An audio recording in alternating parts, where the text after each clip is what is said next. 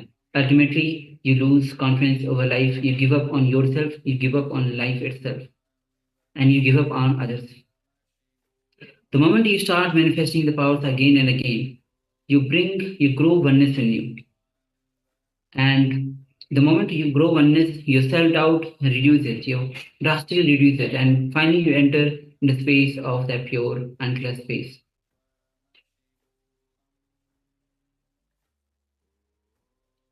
Yes, Claudia shares, I saw buildings and sky. Yes, thank you for sharing.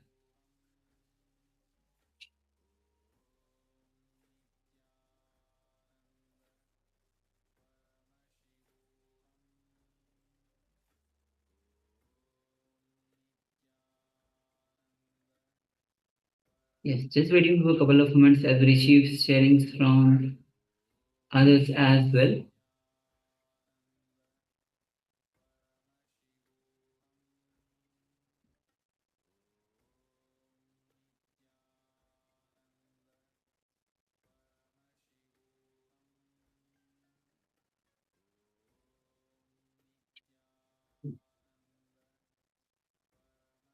We have Yang Yan Hong that shares, I saw green plants, some small yellow flowers, and green grassland. Yes, thank you very much for sharing that.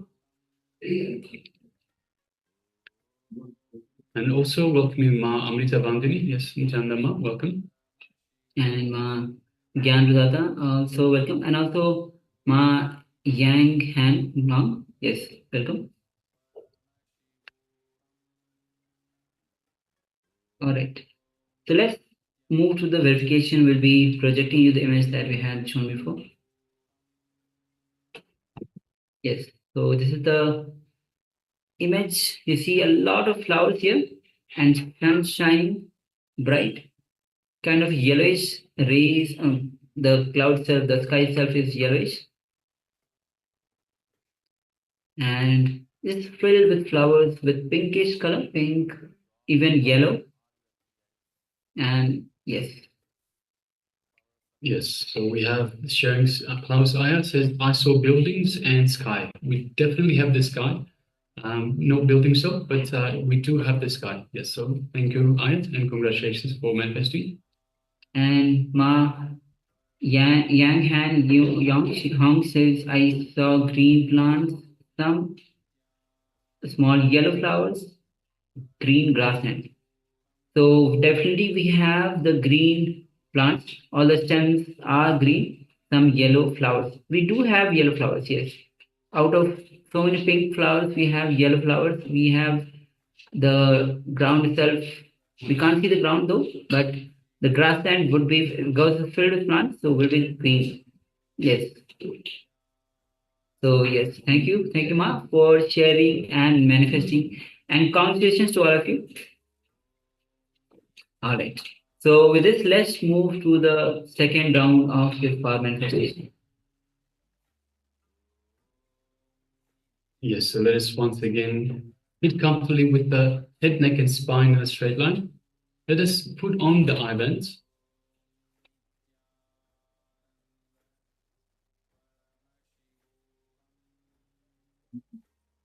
And let us just unclutch from anything the mind is throwing at us.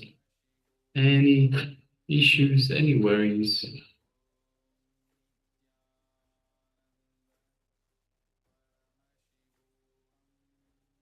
Any thoughts that come to the mind, let us just unclutch, just be a witness. So we unclutch by being a witness, not getting involved in the thoughts. Anything the mind throws at us, any thoughts, emotions, worries, anything like that. We just again unclutch, again and again, coming to a space of restful awareness.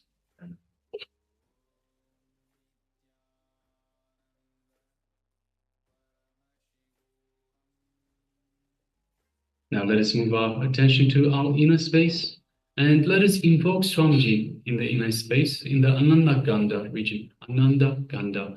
It is just below the heart center. So the heart center is located in the center of your chest. Just below that is the Ananda Gandha. It is the inner space, our inner space. So let us just remember Swamiji in our inner space. And once again, let us feel his love, compassion, infinite grace, infinite wisdom in our inner space. Let's feel his energy flowing throughout our entire body. Just consciously push that energy to every corner of your being.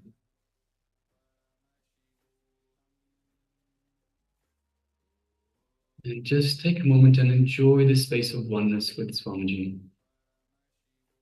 You are one with Swamiji.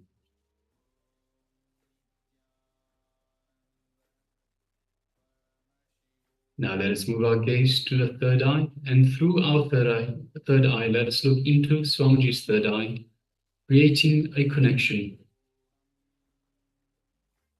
And as we do so, we feel the energy in our third eye, in the Anya Chakra, the area between the eyebrows. Now let us start chanting Mahavakya. Om Nithyananda Paramashivoham. Om Nithyananda Paramashivoham. Om Nithyananda Paramashivoham. And from this space of oneness, let us start manifesting the power of third eye vision. The image is being displayed for you. Now, let us begin. Om Nithyananda Paramashivoham. Om Nithyananda Paramashivoham. Om Nithyananda Paramashivoham.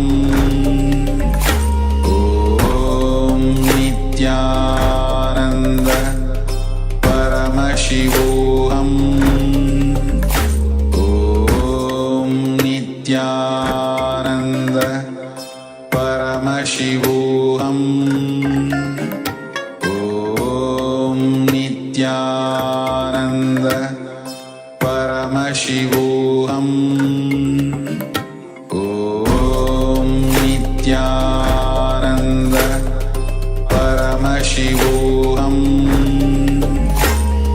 Om Nithyananda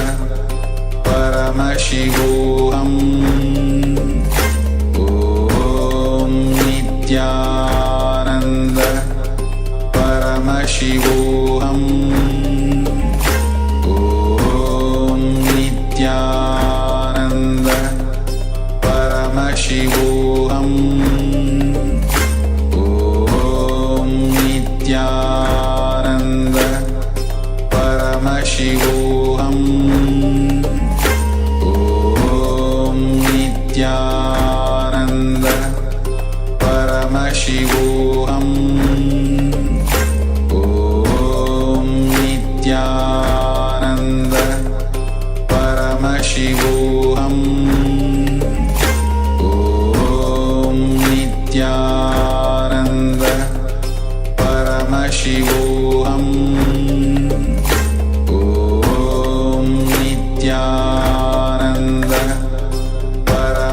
Paramashivoham. Om Nithyananda Paramashivoham. Om Nithyananda Paramashivoham. Om Nithyananda Paramashivoham. Om Nithyananda Paramashivoham.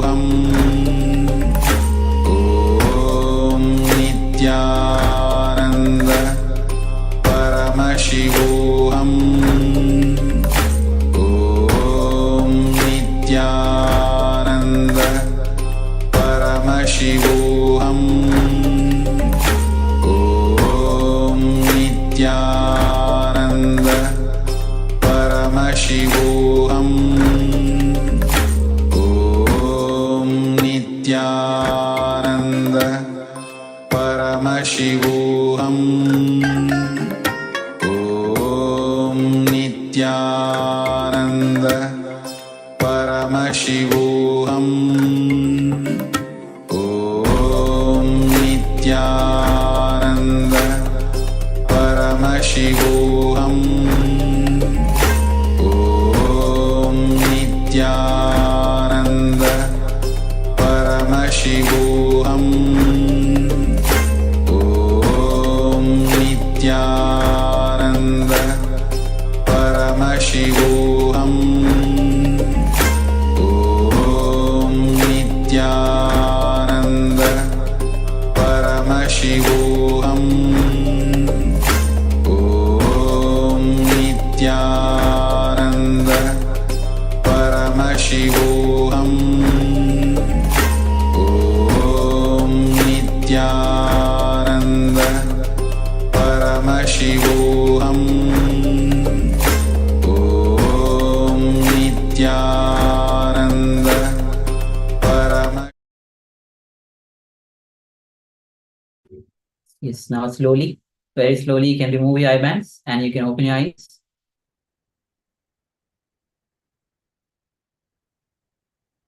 And go ahead and take a moment and share what was revealed to you as you manifested this power of third eye, seeing picture blindfolded. So please go ahead and share.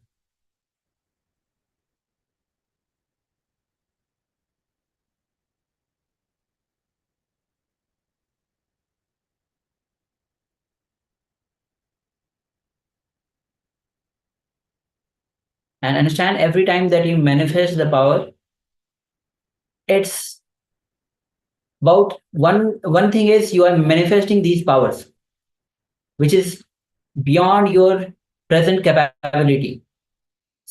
Seeing the pictures, seeing the objects through the power of third eye, not but through the power of third eye. And every time you manifest the power of third eye, you are activating your third eye. Swamiji has already initiated, so your third eye is already awakened. You are, and Swami says that third eye is the door to the cosmos, to that infinite consciousness. Yes, so welcome everyone. So we have with us Ma Nithya Chakra Rajaswarupini, Ma Yang Dhyan Hong, yes, once again, Ma Mahasatya and Paramasatya, Nithyananda, welcome. Yes, And also we have Yexin. So welcome to everyone. Apologies if I mispronounce your name. Thank you for being with us, and it's a pleasure to have you here with us, to have us look up to you. Yes. So please go ahead and share what was revealed to you through the power of third eye. And remember again and again, when you are turning inward, when you are managing the power of third eye, when you are turning inward, you are turning towards your own nature. Yesterday, Swamiji revealed on be established in your own nature. So when you manifest the powers of third eye, you establish yourself in your own nature. We already have one sharing. Yan Hong shares the red clouds, the white sky, house, green plants, trees, green river, water. Awesome. Thank you, Ma, for sharing. Thank you very much, Ma. Lots of details. Thank you. Yes. And remember again, the moment you start sharing, seeing through the power of third eye itself is manifesting the power. And when you start sharing that, enriching others,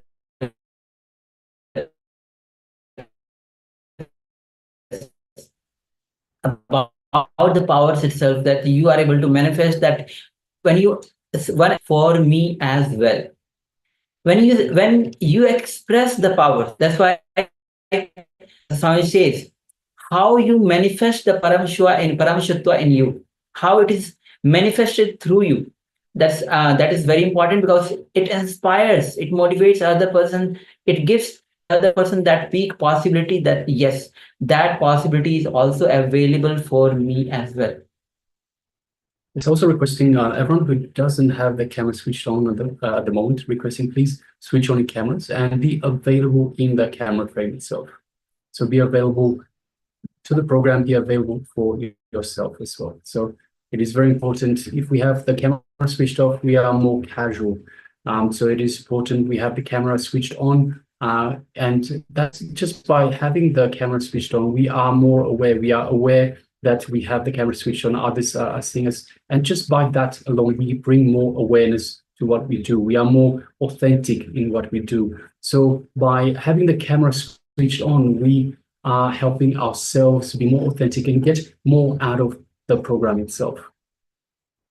Yes. Also, we have a few persons watching us on YouTube. You can also start sharing on the YouTube chat. Shortly, we'll be giving you the link to join us via two-way. You can join us via two-way and have the better experience, the personal experience of this Paramashivoham to transform your life, to manifest what you want in your life. All right, so let us now move on to the verification stage. If you're still sharing, project the email. We see some buildings in the far distance on the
Now, thank you all for sharing. Thank you all for participating in the power manifestation.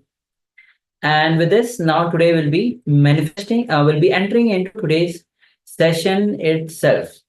And today we have sessions on Lingamurti to experience the Nithya Dhyaan.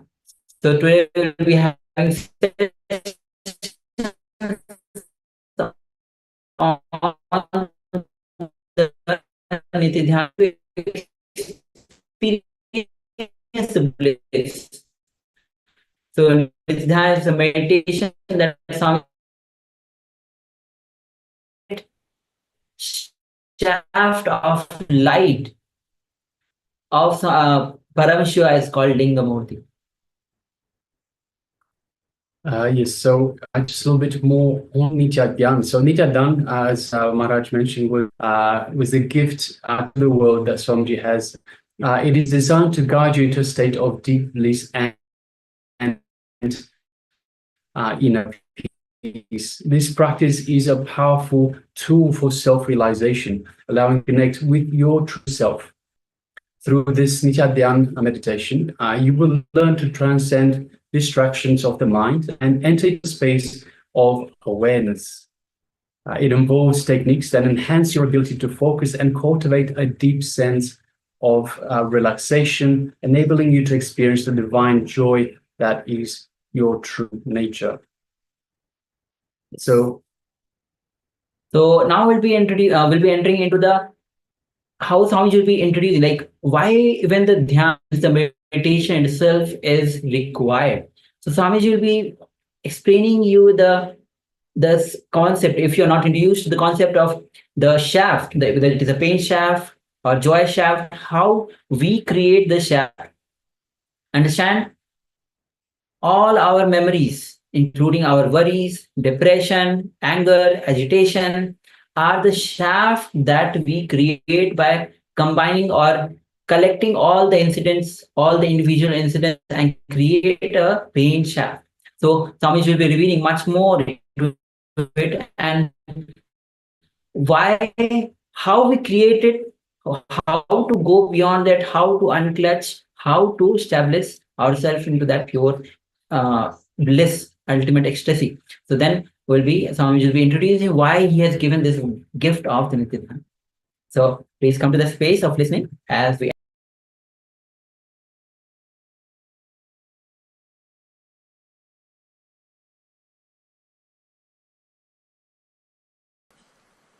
Let me define the word initiation.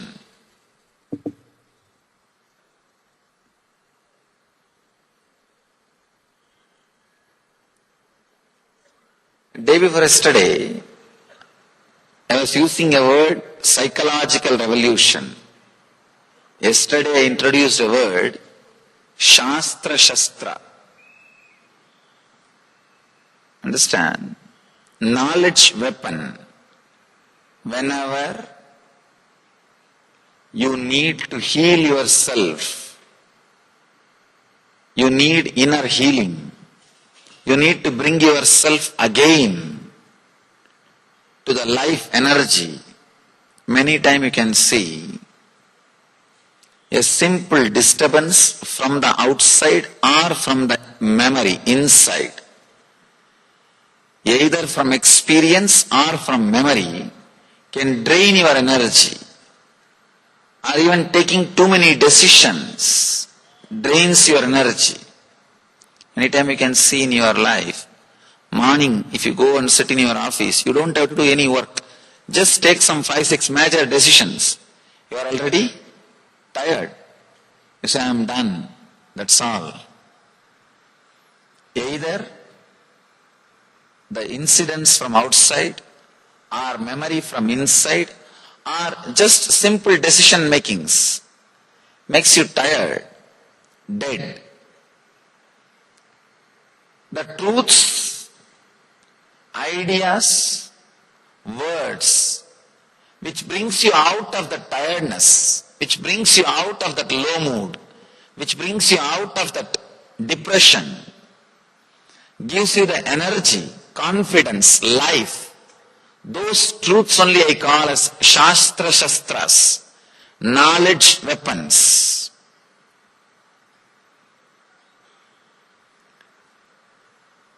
Truths which brings you out of depression, low mood, and adds self-healing energy and confidence, life into you is called Shastra Shastras. The truths which not only brings you out of the depression, destroys the source of depression once for all, is called mantra. Understand? The mantra word has two meanings. Mantrayate idi mantraha. The words which shows path for human beings is mantra. The truths not only brings you out of depression, once for all breaks the source of depression in you, is called mantra.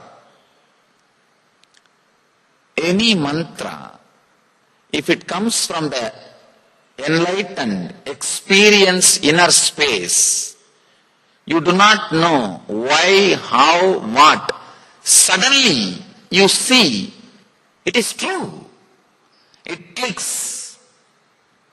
Even though one part of your logic continues to fight, because if you accept the truth and start expressing in your life, many of the things, your vested interests, many things which you thought as life is at stake. That part may continue to fight, but the main, your being, your core will have that click. I know what he is talking is truth. Maybe too strong for me. Maybe if I start living it, too many things are at stake. These all can be a confusion or disturbance, doubt in the corner of your mind, corner of your heart, corner of your being, but the very core feels connected. If that happens to you, it is called initiation. Truth, when it comes out of an enlightened inner space and clicks, that's the right word I have to use. It won't be any.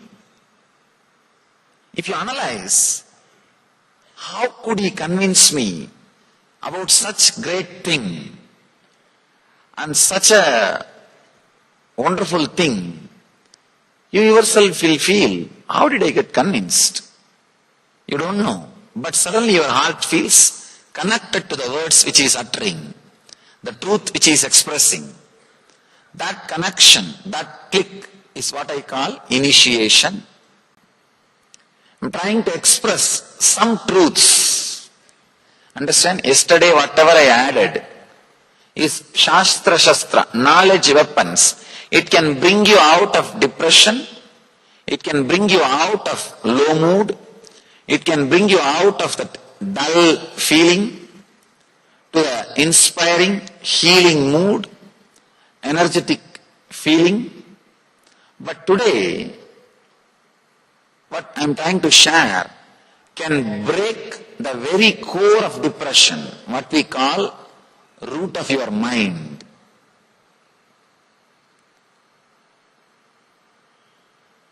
There is every possibility.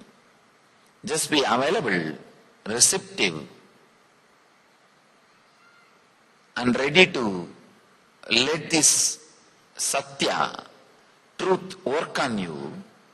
Suddenly you will see that click, that initiation happens in you. Just a simple example here. See, if your life was filled with different kinds of incidents, joy, suffering, guilt, joy, pain, depression, sad, different quality of incidents. You do not look at the life as it is. Usually what we do,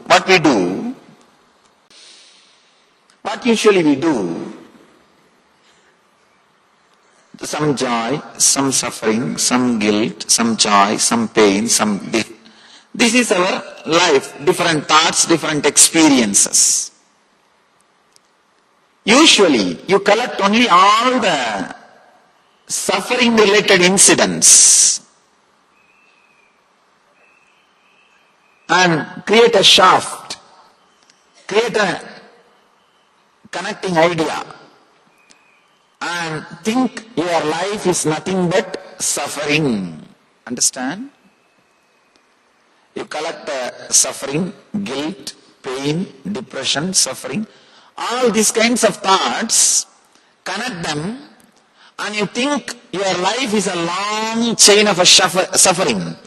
Your life is a pain shaft. I've seen people, the moment I ask, how are you? You are from where?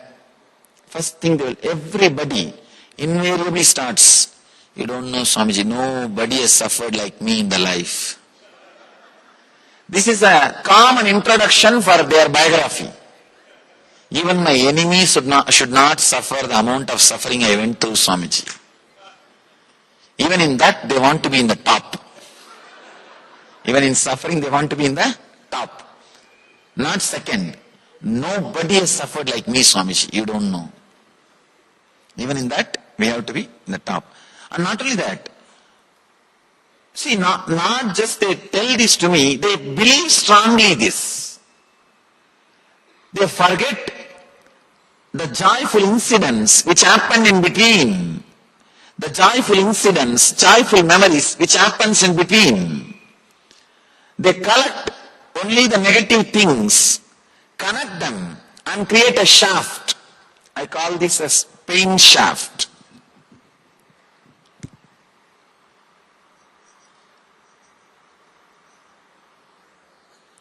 Pain shaft. Very rarely, sometime you create a joy shaft, but very rare, not only number, even the quality will be very rare. You collect the joyful incidents and create a joy shaft. Means you feel life is joy. But most of the time, you collect all the painful memories and incidents and create an idea, life is pain. Understand?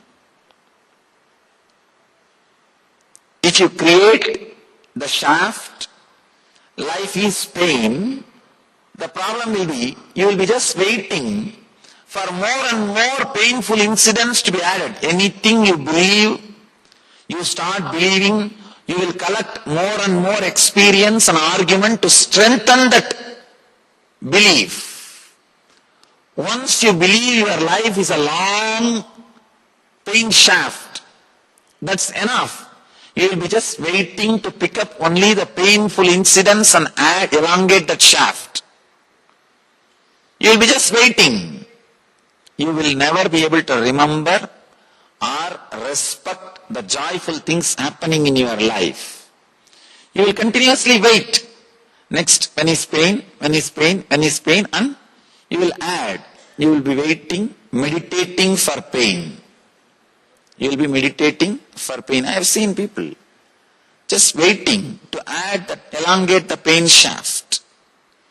Just waiting to add how the pain shaft can be elongated. One important thing we need to understand, believing that life is a pain shaft or believing the life is a joy shaft. The continuous incidents of joyful things. Life is continuous happenings of painful things.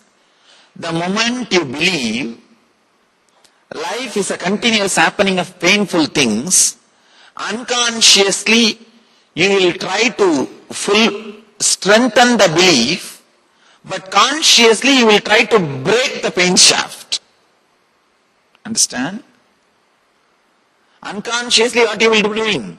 You will be continuously collecting more and more painful memories and incidents to strengthen your belief, strengthen the idea. But consciously you will be trying to break. Big problem is, neither you can break the pain shaft, nor you can add to the joy shaft, because both shaft does not exist. It is just your memory. Please understand. The reality happening is this main line. Different memories, incidents continuously flowing, and that is also not connected logically. That is why I have given gap between every thought. Different shape, different size, it just comes and disappears, it's happening. If you think your life is big pain shaft, a chain of painful incidents, then you will pick up only the painful things and add. I have seen people carrying the memory, a very huge memory. The other day, one guy came to me and said, Swamiji, I'm going to divorce, please bless me. I said, usually we bless only for marriage, not for divorce. Can you tell me the reason? Let me analyze. The other day I was reading an article, I don't know how much it is true. 33% is divorce rate in Bangalore. I don't know how much it is true.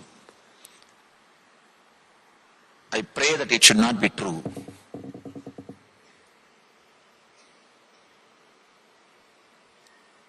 The West, 59% single homes. Understand? And 47% of the people die without having a close friend or a relative to receive the body.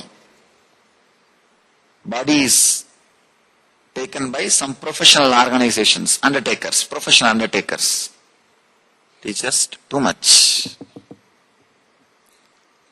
This guy came and asked me, I'm going to divorce, please bless me. I said, first let us analyze why you are going to do. Then we will try to sort out. He said, that and all you don't know, Swamiji, you just bless me. I said, I cannot bless as you want. Only if I am convinced I can bless. And it's not like something I have and you can take it without my will. You can't steal blessings, fortunately. He said, the actual reason, the immediate cause was, she brought coffee and it spilled on the cloth, that's all. I asked, don't you see clearly it is not enough reason for divorce? Why don't you realize? Why don't you understand? He said, you don't know, Swami. Today she will pour coffee, tomorrow she will pour acid. You don't know. No, he said he actually told me, you don't know. Today she will pour coffee, tomorrow she will pour acid. I said, why don't you be little logical? Why don't you be little truthful? How can you connect coffee and acid? Sometimes it feels same. How can you connect coffee and acid? Don't you see the gap is too much? You are creating too much of ideas in your head. You are creating too many things. He said, no, Swamiji, you don't know. Last 10 years, how much I suffered with her, you don't know. I told him, do not just create a pain shaft. Just come out with incidents. Then we can analyze, look into it. Don't create a pain shaft. Pain shaft will stay only if you are unconscious. Please understand. Your opinion about life as pain shaft or joy shaft will stay only as long as you are unconscious, not when you are aware. I told him, just come out. Incident by incident, let us analyze. He started telling me, in South India there is a habit, during marriage, in a small pot they will put a ring, and the bride and bridegroom, both of them are supposed to try to pick up that ring. Whoever gets it, it's theirs. It's a small game. These are all done in those days. Only during marriage the bride and bridegroom will see each other. So it's like a technique for zeroing down the distance. Just to zero down the distance, this kind of simple plays are done. This guy is saying, Swamiji, even during that play, she scratched my hand with a nail. Now see the file he is carrying in his head. I was really surprised. From there he started telling me, after 2-3 minutes I told, stop. Much worse than police record. Much worse than police record. I said, I think you should not ask divorce. She should ask. Living with you, she should ask. Now this is what we are doing continuously. Sometime about others, sometime about ourselves. But constantly we create a pain shaft or joy shaft. One important thing we forget. Neither we elongate the pain shaft neither we can break the pain shaft nor we can elongate the joy shaft because it does not exist. It does not exist.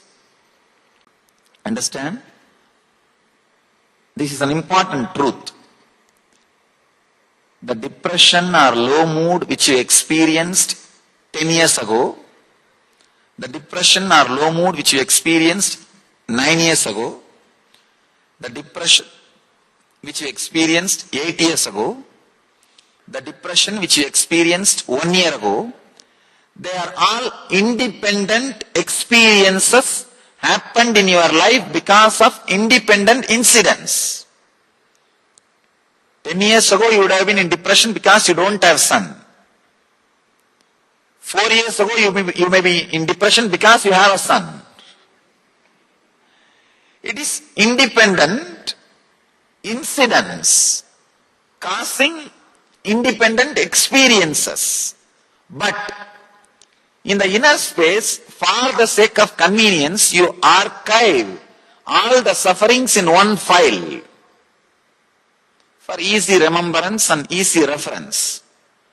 When you archive them all in one file, by and by, you start thinking, you connect all these depression experiences and come to an idea, my last 10-year life was depression.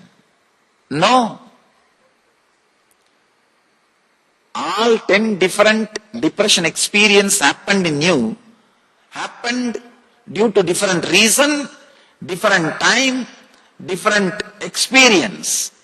But when you connect all of them and see, you come to an idea, last 9 years I was in depression. The moment you come to an idea, I was in depression last 9 years, now you created an enemy who does not exist. Now you start fighting with him. I have to come out of depression. What to do? The moment you create a shaft, last 9 years you were in depression. Now you know for sure, next 9 years you are going to be in depression. You will say, yes, last 9 years I was in depression. Then naturally tomorrow morning I am going to be in depression. How can I suddenly come out? How is it going to happen? I am going to be in depression. Passive agreement with your enemy. Understand? First thing, you create an enemy who does not exist. Second thing, you already made a passive agreement with your enemy. You won the game. Then how do you think you will not attract depression? You created an enemy who does not exist and already created a passive agreement with him that you won the game.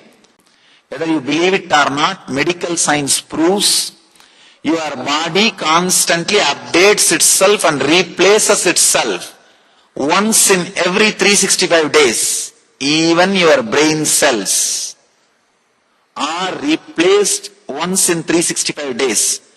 The intestine is replaced once in 47 days. Every organ is replaced within a particular number of days. If you are carrying a particular disease for quite a long time, it means you have a strong belief it is a continuous shaft. It is a continuous experience.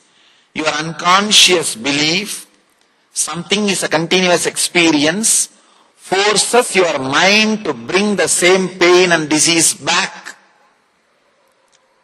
For example, once in 47 days, your intestine gets replaced completely.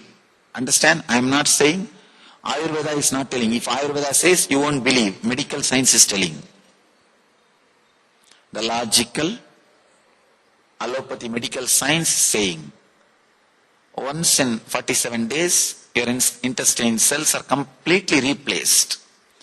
If you are carrying any disease related to more than 47 days, even the new system which you created with a mental setup, I have this problem, so I have to have this problem.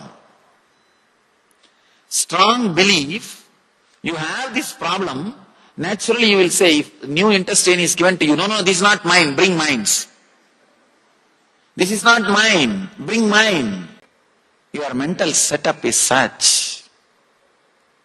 We strongly believe the depression or disease is a shaft happening inside us. It is not. It is not. The depression you experienced 10 years ago, the depression you experienced 9 years ago, the depression you experienced 8 years ago are independent, unconnected incidents, experiences. When you connect all of them and see, you created a pain shaft, depression shaft. Oh, my life is depression. Now, you are ready to get defeated by the unknown enemy. An important thing, this is a very basic truth. Neither you can break the shaft, nor you can elongate the shaft because the shaft does not exist. All you can do is just be aware that it does not exist. You created it. Understand? For the sake of convenience and easy reference, you put all the depression incidents in one file and kept. By and by you started believing all of them are existentially connected. No. They are not existentially connected. All your different experiences. One more thing. The moment you believe all your depression is connected and you are a depressed being, the small joyful things happened in between will be forgotten by you. You will not even remember them. Understand? You will not even remember them. That is what I am saying. Not having clear picture about past. If you have a clear picture about your past, it will become a solid experience. It will not be a load. It will become a strength. Undigested past is a load. Digested past is a strength. We don't digest our past. It stays on us like a load, like a headache. The shaft does not exist. Basically, you are an independent, illogical, irresponsible. No two thoughts are responsible for others' existence or disappearance. Understand? No two thoughts are responsible for other thoughts' existence or disappearance. Illogical, independent, irresponsible, unconnected, unclutched thoughts. But you are afraid to live with such an undefined frame of mind. You are afraid to live with undefined mind. So you try to define. Trying to define is the first problem. When you try to define, you have to create some shaft, either as pain or as joy. Understand? Even with your spouse, you live maximum 6 months. Maximum 6 months we live. Within 6 months, we create an idea about that person. After that, you live only with the idea which you have about that person, not with the spouse. Anything the other person does, you will look through that idea only. 6 months you will come to an idea, oh, this is the punishment given to me by God. Or, I don't have to go to hell after death. Some idea. You will see continuously whatever she or he does through that scale, through that idea, through that mirror, through that glass. You don't live with the person. You live with the concept. Same way, about your mind, you have an idea, whether pain shaft or joy shaft. You live with that shaft, not with the experience. In experience, joy, pain, everything. So many things are coming up. So many things are happening. One more thing. Between every thought, there is a gap. Understand? It's like a fish tank. Water bubbles are coming in the fish tank. Between every bubble, there is a gap. Because the gap is too small, you think it's a stream. It is not stream. Between every thought, there is a gap. There is a gap. It is just independent, illogical thoughts moving. The problem is, when you can't live with that, when you don't want to live with that independent, illogical movements, you create an idea, pain shaft or joy shaft, and struggle with it. You create an enemy who does not exist and fight with it. Fight with that person. Now all you need to do is stop creating this pain shaft or joy shaft. Stop clutching all these painful incidents and creating a shaft. Stop clutching all the joyful things and creating a shaft.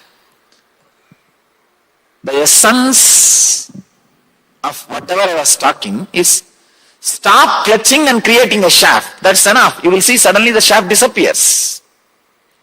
Shaft does not exist. All of us have a very clear idea. We are in the worst ignorance. No. It is not.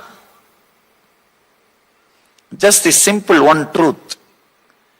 If a simple thought of having a cup of coffee can come inside, means any serious thought, it may be pain or suffering or anything it can be, it has left me. That is why the new thought is able to come. That is why I have inner space to entertain a new thought.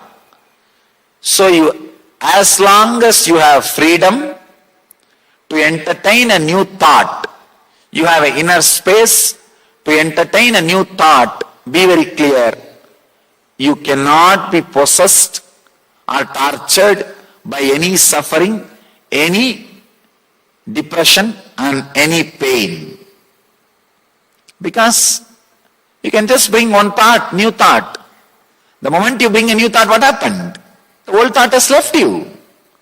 Unless it leaves, you cannot bring a new thought. So be very clear. Your power to bring new thought itself proves you have power to drop the old thought.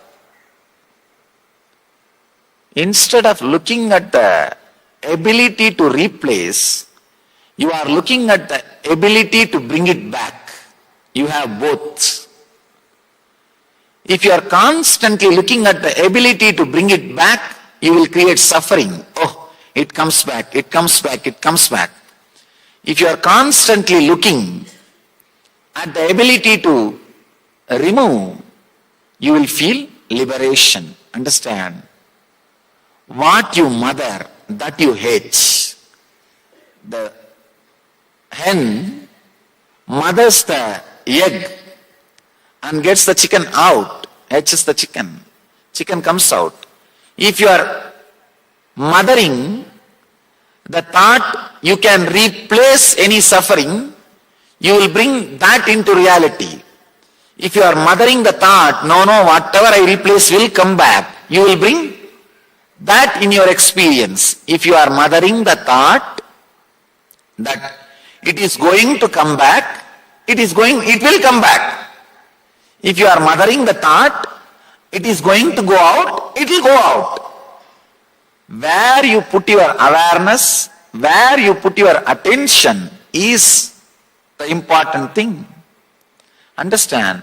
Your very ability to get a new thought shows you have ability to discard a old thought. Any thought can be discarded by any simple thought. This simple understanding is more than enough. Understand? Your suffering can rule you just because you are afraid of it. Have you seen in this underworld dadas, when they get created, they too will have fear, deep fear. But just your fear towards them will empower them. Same way, your mind too has fear about you. But your fear about your mind, your fear towards your mind just empowers your mind. Your mind also sometimes feels, oh, what is this? But you are more afraid of your mind. Then naturally what happens? Your mind gets empowered. All you need to do, understand, this is the initiation.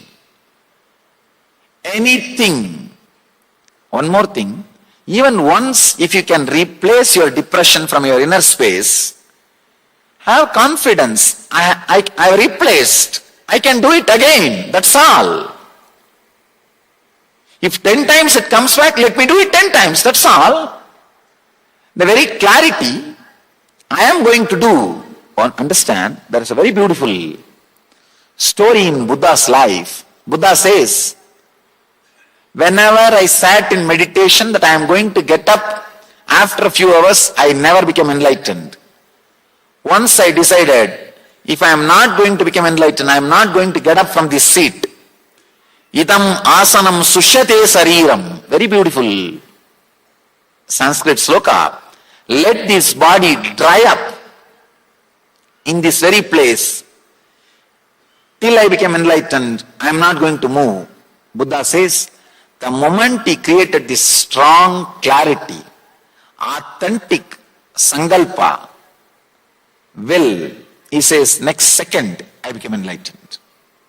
Next second he became enlightened.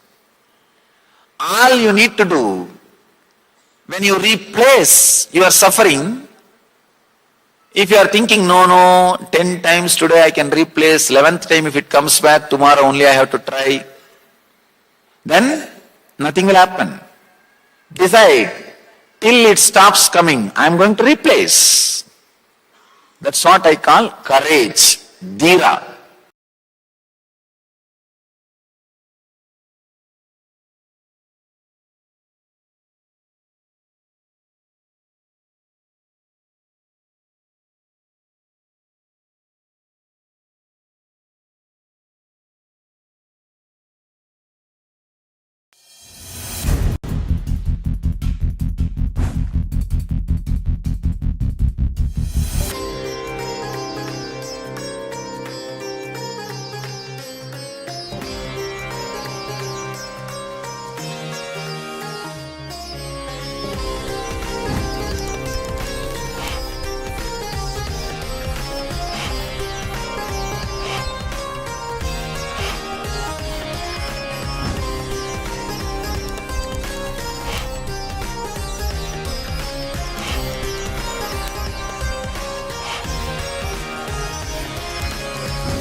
Yes, Nitya, all of you.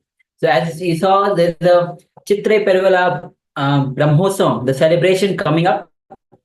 And if you want to awaken your leadership consciousness, because Meenakshi herself was a leader by herself and used to administer the whole market itself through from Madurai. She used to temple. She used to administer the whole Madurai and the whole kingdom itself. And people used to be joyful in her rule. So if you want to awaken the leadership consciousness, the Chitra Brahmosam is the best time for you to offer your seva, offer your gratitude. So let us know if you are interested.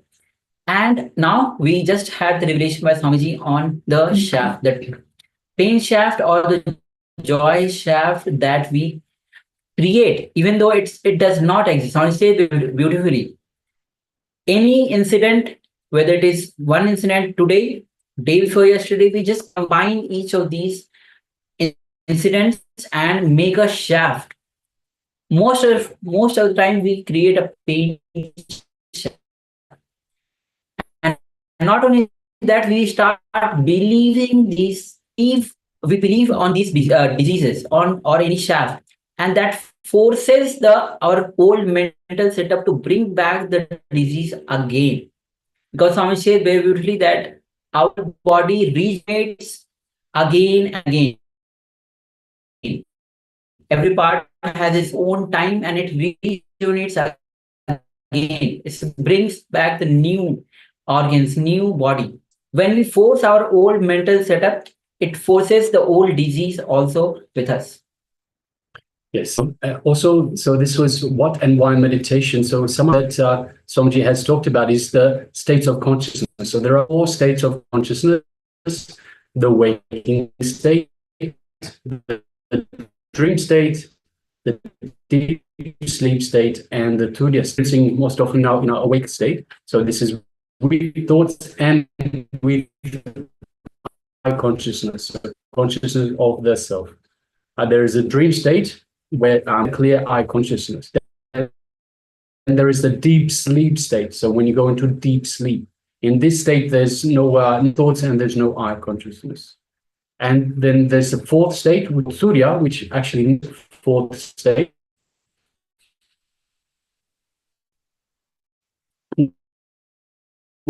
which is no thoughts, but with the eye consciousness. So you have the consciousness, but no thoughts. Raise frequency.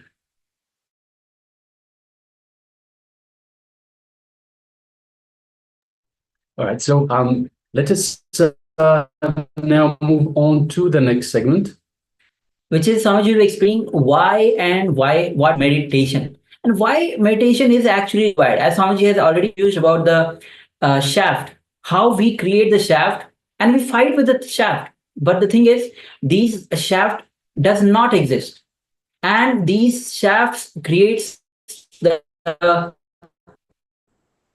suffering, depression, low mood, and so many things, which is our creation.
Wow. Here is a very beautiful question.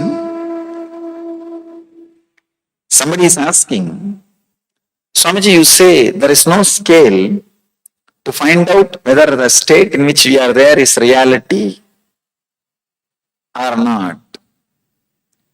This person is asking, every day when I come back to waking state, I see same house, same world. But every day when I go back to dream, I don't see the same world. I don't see same world. So can this be used as a scale? With this, we can say that this world is reality. This world is real. Very intelligent question. Maybe I can give you a simple sketch of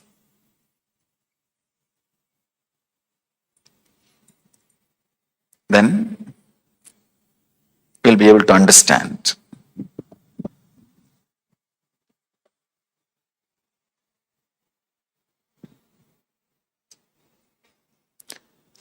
Let us analyze one night dream. For example,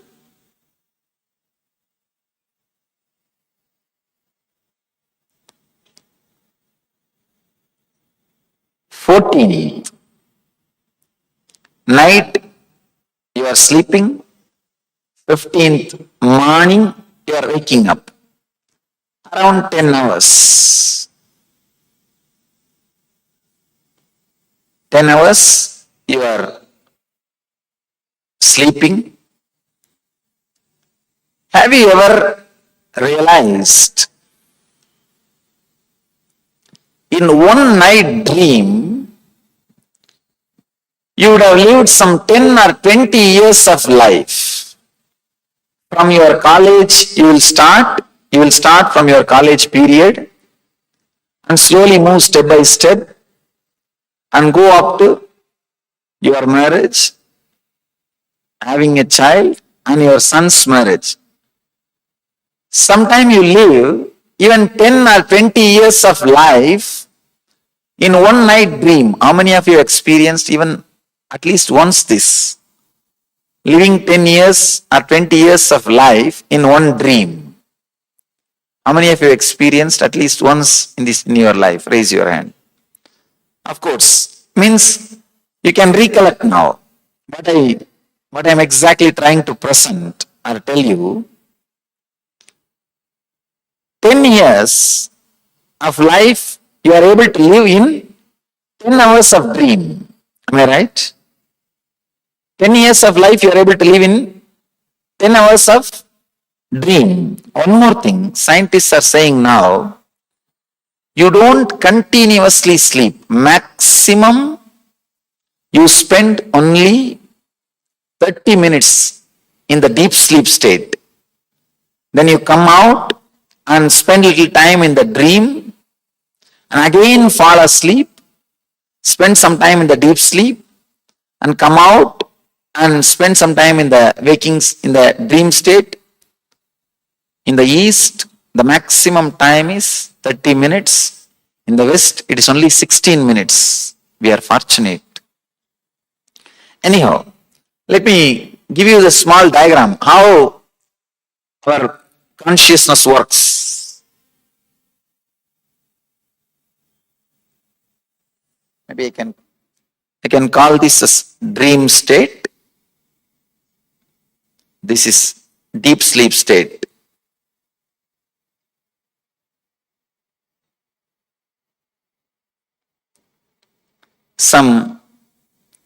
You fall into the deep sleep, maybe half an hour you spend there, then come back to the dream and go through some dreams, again fall asleep,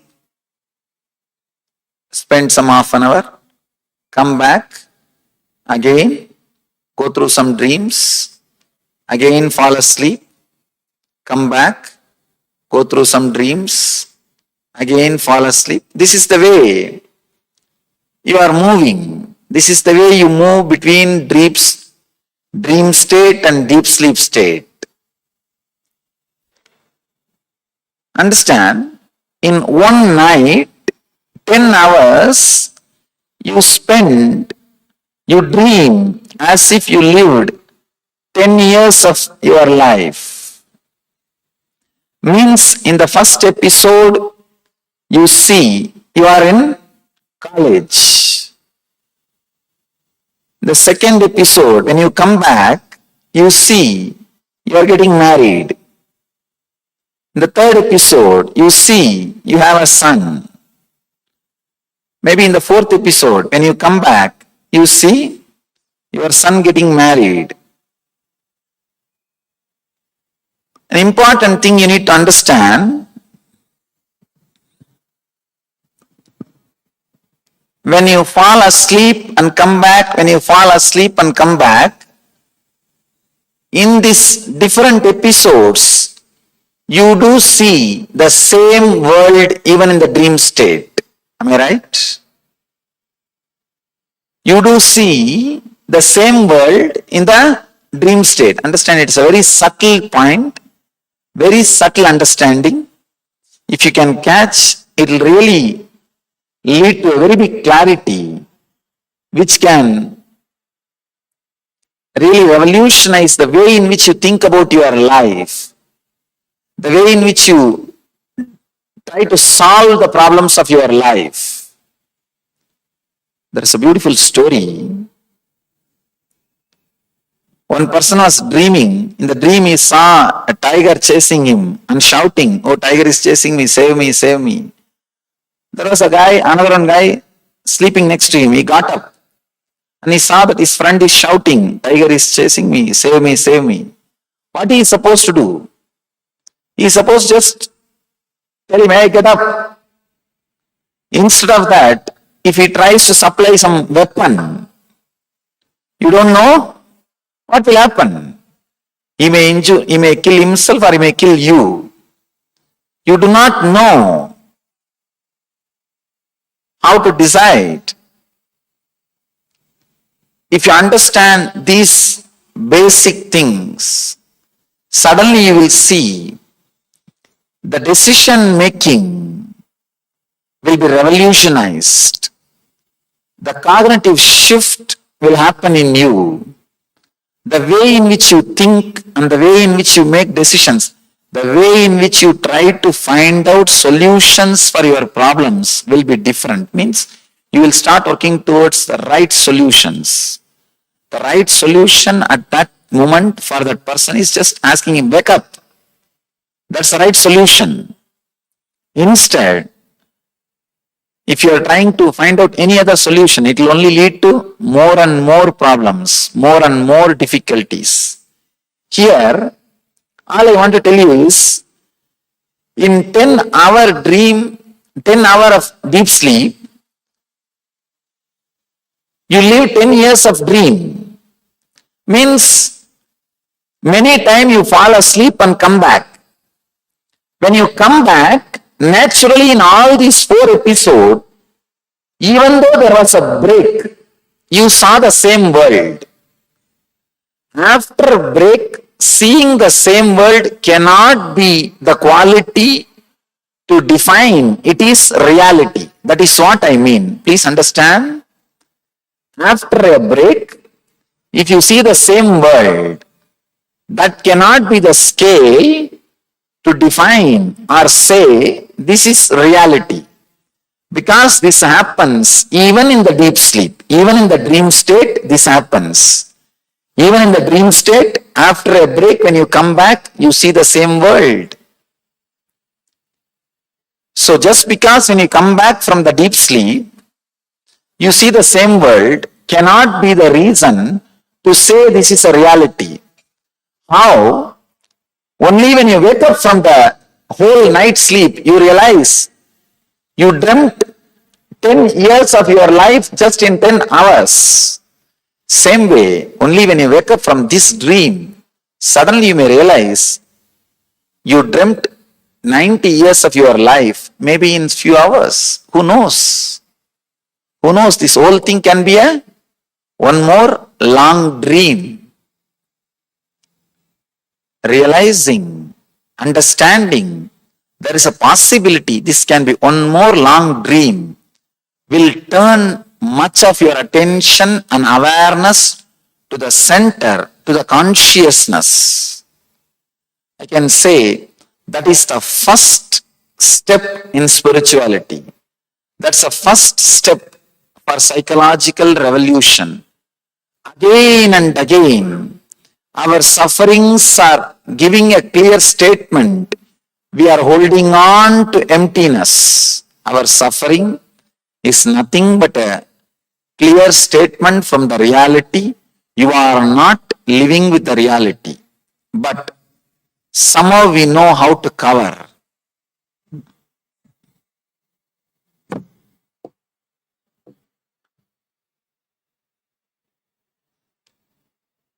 The first chapter of the Gita is called Arjuna Vishada Yoga. Means depression, confusion. We also face that depression and confusion in our life. I call this depression of success. After achieving what we want to achieve, but realizing what far we want to achieve has not happened, a kind of a depression will happen in us. Very few rare intelligent people only understand that I am facing this suffering or depression because I am not living with the reality. Here, all I am trying to tell is just because you are seeing, do not think you are living with the reality. Usually I face another one question on the same line. Swamiji, not only I am seeing this world, even the people who are living around me are seeing this world same way. How can you say it is a dream? Understand? In the dream, if you are seeing a particular city, if you are dreaming that you are going to that city with your whole family, not only you, the family which is with you inside your dream also will see the same city. Because they are also projections of your own mind. So just because the people who are around you seeing the same scene does not mean the scene is reality. Even the people who are around you, whom you are seeing, can be the projection of the same scene.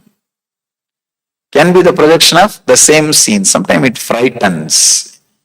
If you go a little deeper, it frightens. It feels like everything in front of you is melting like wax. The ultimate truth is the stuff out of which your dream world is made, the same stuff, out of that same stuff with this waking state is also made. If your attention is centered on the stuff, naturally the inner healing cannot happen. If your attention is equally distributed on the consciousness and the stuff, that is what I call healthy life, balanced life. You will have the physical, mental health and the life. If your attention is totally centered on the consciousness, not on the stuff with which these worlds are made, that is what I call living enlightenment or Jivan Mukti. Whether you want Jivan Mukti or not, or whether you want enlightenment or not is secondary. But if you can turn a little bit of attention towards the I consciousness, towards the truth, towards the center, suddenly you will see the tremendous inner healing happens. I always tell people, realizing this whole world is one more dream brings tremendous healing effect in you. Understand? For example, if you are facing some very big difficulty or depression, very clearly, consciously, if you realize this whole thing is a dream, you will see such big relaxed feeling or the inner healing happening in you. I can say that inner healing is what I call meditation. That restful awareness which happens in you is what I call Satori, the first glimpse of Samadhi.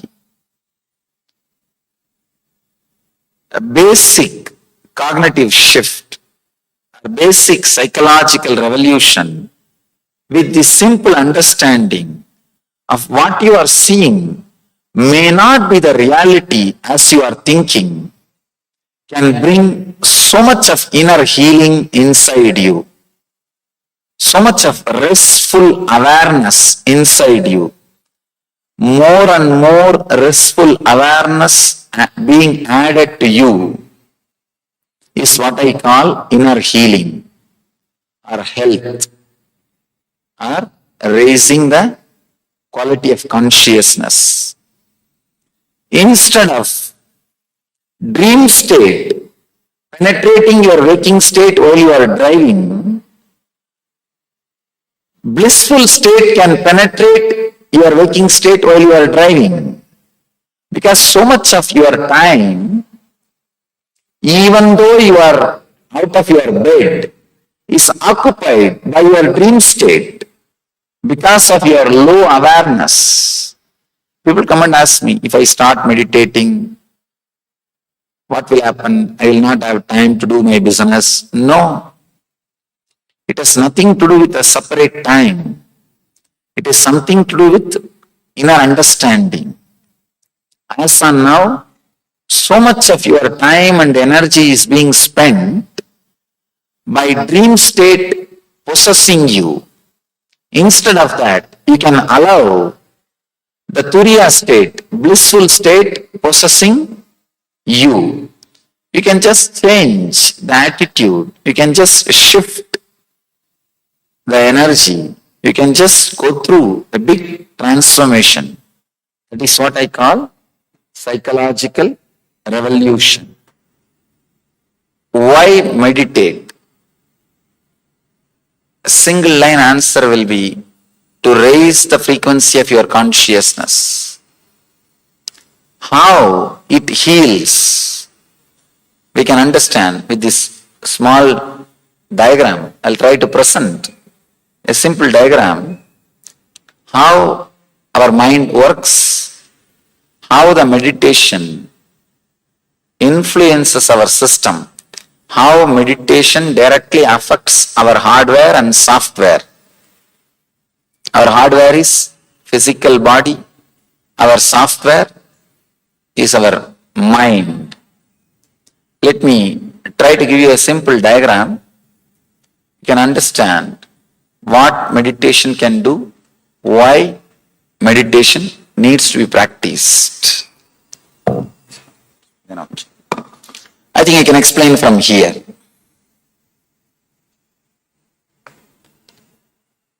We have two states of mind. You can say two states of mind you experience in your day-to-day life. One with thoughts, another one without thoughts. Now, you know you have thoughts. In the deep sleep, do you have thoughts? No. So with thoughts, without thoughts, these are the two states of mind. Two states of being means the deeper level. Your being also experiences two states. One with the clear identity, I. Now, all of you have that identity with the I consciousness, with that identity I. In the deep sleep state, you don't experience the I state, the I consciousness. The deep sleep, you don't experience the feeling I. Understand? In the mind, you experience two states. One with thoughts, without thoughts. Same way in the being, you experience two states. With I, with identity, strong identity, and without identity, without feeling or remembering your identity. In the deep sleep state, you don't remember your identity. In the waking state, you remember your identity. I am this, I am that. Usually, constantly, you will be remembering or you will be reminded about your identity. With I consciousness, without I consciousness. Now, if we just understand how this state of mind and the state of consciousness connect with each other and create different states in your being, different states in your consciousness. First, with thoughts and with I consciousness, that's what we call Chakra state, wakeful state. Of course, most of us are now in that state. I can't say all, at least most. With I and with thoughts, you have the identity I and the thoughts are moving. the frequency of I is more than the frequency of thoughts. That is why you are able to control the thoughts. If you want, you can control a thought. If you don't want, you can remove a thought. If you want, you can create a thought. With I consciousness and with thoughts, this is called Jagrat state, waking state. Next, dream state. You have thoughts, with thoughts, but there is no consciousness, there is no identity. That is why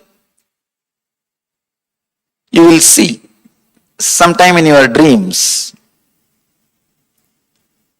you will feel as if you are in college, but you will be sitting with your son. Means there is no clear identity. The identity is not logical. It is not clear. Not only that, the depth, frequency of the identity, frequency of the I is lower than the frequency of thoughts. That is why you are not able to control the thoughts. In the waking state, frequency of I is more. That is why you are able to control your thoughts. In the dream state, the frequency of I is lower than the frequency of thoughts. That is why you cannot control the thoughts in the dream. If at all we have a freedom to dream what we want, we know what all we will be dreaming. What kind of dreams we will be choosing. The dream state, the I state, the consciousness is lower than the thoughts. That is why we say there is no I, but there are thoughts. And the third stage, third thing, neither the I consciousness nor the thoughts, it is called sushupti. It's called deep sleep state. These are the three states constantly we experience in our life. We experience waking state, dream state, deep sleep state. These three states. There is fourth state which we have not experienced. That is what we call turiya.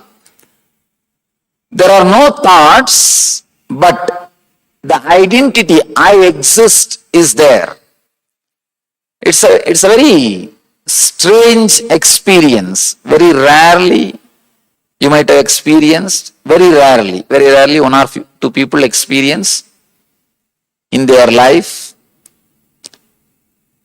If some sudden shock, or if you are sitting with a nature completely deeply relaxed, deep silence, maybe at those few moments you experience no thought, but you are not sleeping. The identity is alive. The I, the consciousness is alive. You know you are alive, you are awake, but there is no thought. This is the fourth state. As on now, most of us have not experienced this state. This is what we call turiya. We experience only these three. Now, the problem is the reason for all our physical and mental illness, diseases is the dreaming state. The dream state starts penetrating, overlapping the deep sleep and thinking. If your waking state is penetrated by the dream state, it's called daydreaming. If your night, deep sleep is penetrated by dreaming, it is called disturbed sleep. Continuously, in the night time or in the daytime, your dreaming state, your swapna is disturbing your life. The more your deep sleep state is, your sushupti is disturbed by swapna, you will have chronic fatigue and insomnia problems. more your waking state is disturbed by the swapna, you will have daydreaming, less awareness. Sometimes you can see, you will get into your car, drive for 10 kilometers, you will reach your office. Only when you stop in your parking lot and get down, take out the key, suddenly you will realize, oh, you drove for so many miles. You would have taken hundreds of decisions to press the clutch, to press the brake, to stop or to run. You would have taken so many decisions without your awareness. Suddenly you realize, oh, I finished my driving. Means the dream state is overlapping, penetrating the waking state. More and more the dream state is penetrating the waking state, the frequency of your consciousness will come down. You may live in the human body, but you will not be living the human life. The frequency comes down. You do not know what decisions you are making. You do not know what kind of words you are thinking. You do not know what is happening inside you. It's like living inside a house, but you do not know what is happening inside that house. Living in the waking state, which is continuously disturbed by the dream state, is what I call living in hell. Now, all the physical and mental disorders are directly from this dream state penetrating either deep sleep or waking state. Waking state or deep sleep state, both if it is penetrated by the dream state, you will have physical and mental disorders. If the dream state penetrates the waking state too much, that is what we call depression, because you will not have the clarity to think further. You will not have clarity to move further. You will not have freedom or energy to move further. That is what we call depression. You will feel like all doors are closed. All possibilities are over. Why meditate? Let me come back to the question. Why meditate? Meditation is needed to create more and more influence, awareness over your thinking state and unconscious state. Instead of dream state penetrating thinking and instead of dream state penetrating waking state and deep sleep, your turiya, the fourth state, the blissful state is supposed to penetrate the waking state and deep sleep state. The more and more you meditate, raise your awareness, raise your consciousness. The fourth state, turiya means fourth. You can't name this state. Or you can give any name. Samadhi, enlightenment, Atmajnana, Brahmajnana, Nirvana. Any name you can give, different names, but same state. This state, if it starts penetrating, overlapping the waking state and deep sleep state, you will see health in the body and in the mind. You will see health in your being. The purpose of meditation is to experience this state at least once, the fourth state at least once, and bring more and more influence of the fourth state on your waking and deep sleep state. If your waking state and deep sleep state is totally influenced by the fourth state, the turiya, that is what we call Jivan Mukti, living enlightenment. Meditation is a method, technique to bring more and more fourth state in your day-to-day life.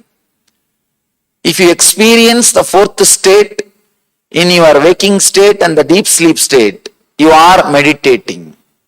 The purpose of meditation is to bring the fourth state into your waking state and deep sleep state.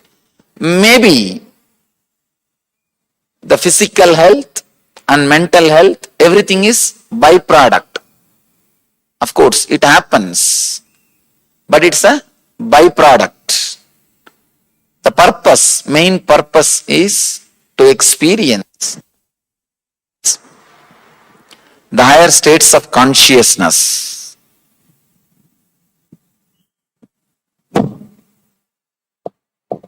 When? The next question is when? It's a very controversial question. All the youngsters think, I can do this in my old age. All the elderly people think, I should have done in the young age. All the old people think, oh, I have enough time. I can do when I don't have anything else to do. All the youngsters are thinking, no, I should. All the elderly people are thinking, no, I should have done in the young age. When? The when question, I am not looking at that question only about the timing of the meditation. The decision to do meditation or decision to enter into meditation, when that should happen in the life.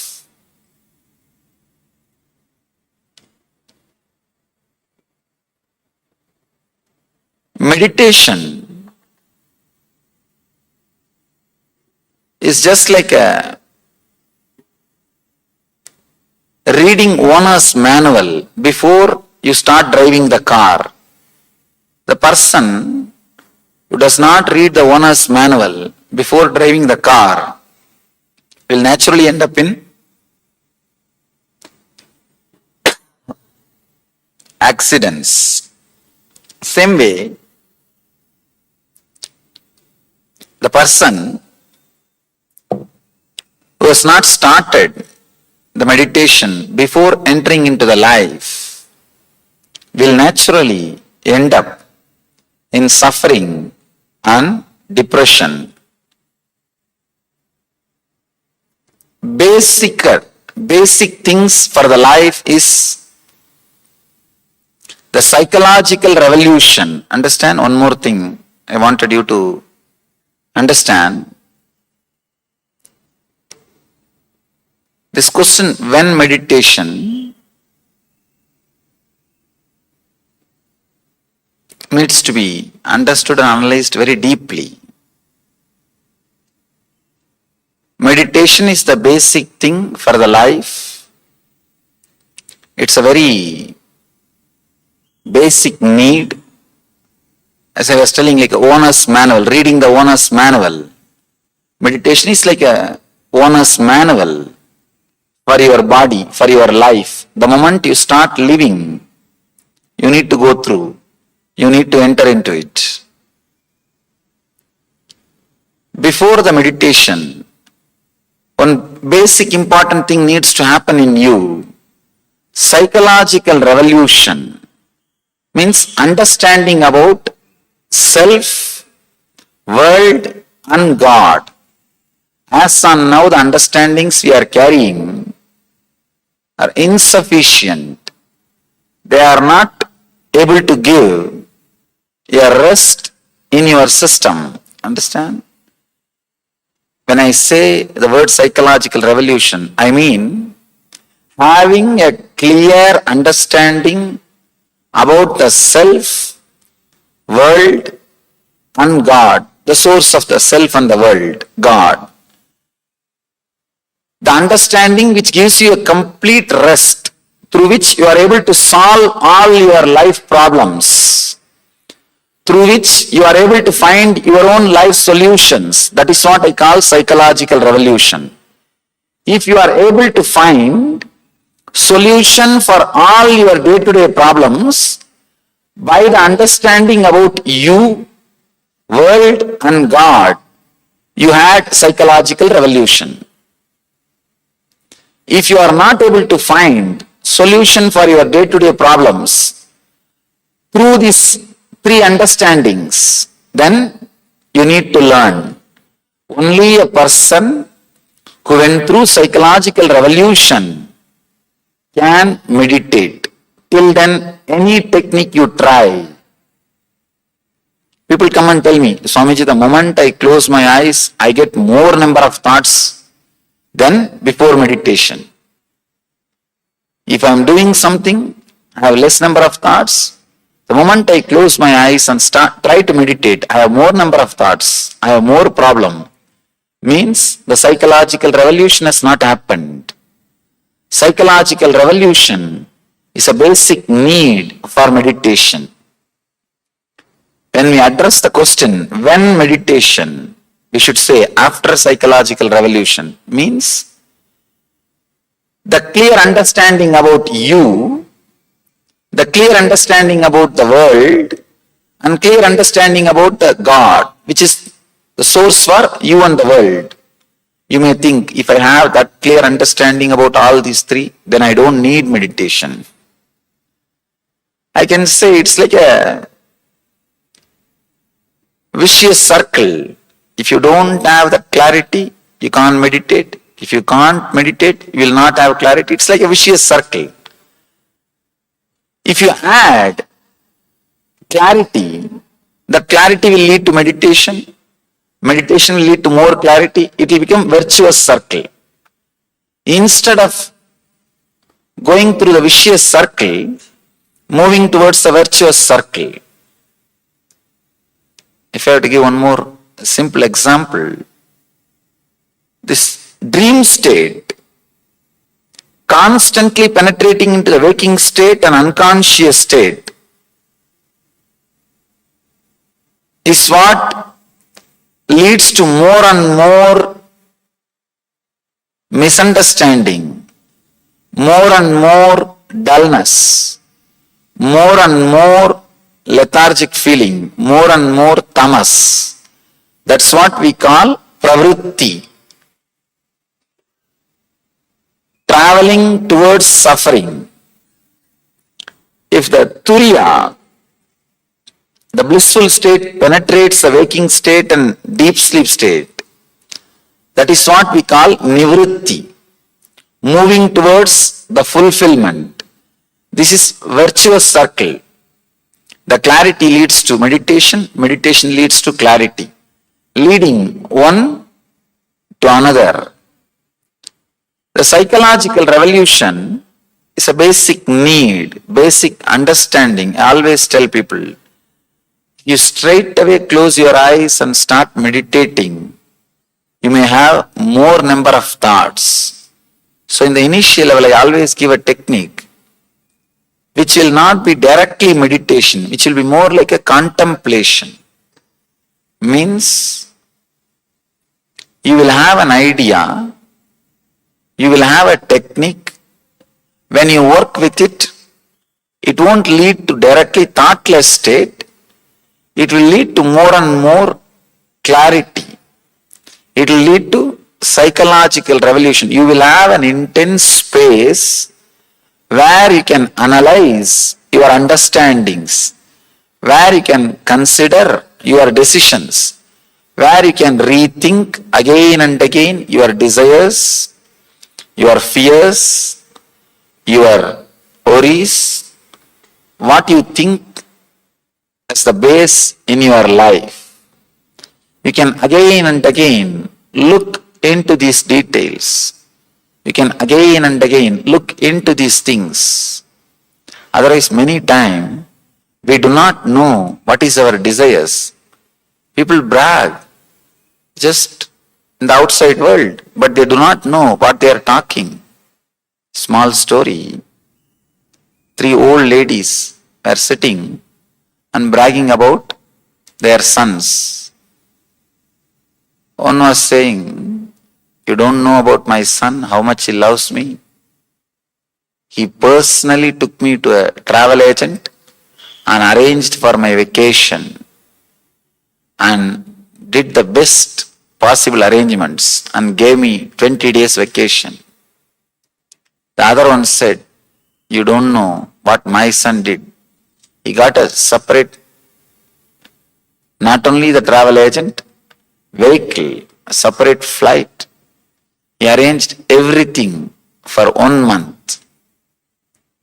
Third one said, you don't know what my son does. He goes to the costliest psychiatrist. All he talks is about me. Many times, what you think as life, about what you brag, may not be exactly what you need, may not be exactly contributing to you, may not be exactly adding to you. So in the initial level, taking up a technique which can awaken, which can help the psychological revolution in you is the best way to start. When meditation, here and now, neither the age can be the reason to postpone the meditation, nor the time. Sometimes people tell, should I meditate in morning? Should I meditate in the evening? I always tell people, meditation should become quality of your life. There are 3 kinds of meditation.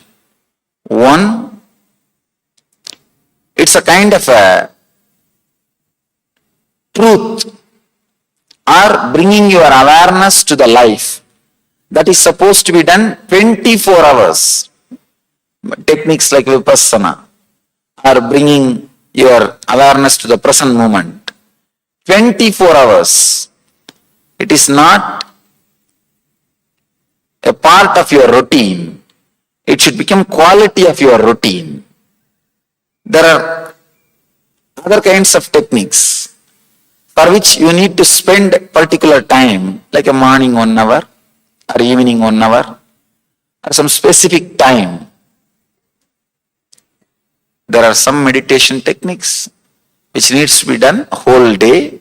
There are some particular time. There are some other techniques. You neither need to do whole day nor need to spend separate time. Just very remembrance is enough. There are some great truths. When you are really in that matured state, you don't need a separate technique. You don't need to practice whole day or in particular time. Just very remembrance, you will be in that state. You will be in that state. You will be experiencing that truth. In Zen, there are some beautiful koans. Just very remembrance, you will be transported to that zone. That's a very beautiful story. In Upanishad, disciple comes to the master and asks for technique or a method for enlightenment. Master says, Tattvamasi, Tattvamasi, Tattvamasi, that art thou, you are the truth. And the story says, disciple became enlightened. Very strange story. Just master repeats few words and disciple is enlightened. How can it happen? How is it possible? Looks too much. If we have done the 2 different techniques, means the techniques which needs to be done whole day and the techniques which needs to be done in a particular time, that very maturity will lead you to the level, the moment you listen, you will start experiencing it. You will start experiencing it. When, why, what, now how. There are so many different techniques. Somebody asked me the other day, why you have so many gods, so many methods, so many techniques? I told them, in the West, why do you have so many cars? They asked me this question in the West. I told them, why you have so many cars? Because you spend so much of energy in doing research and development in the comfort level, about the luxury.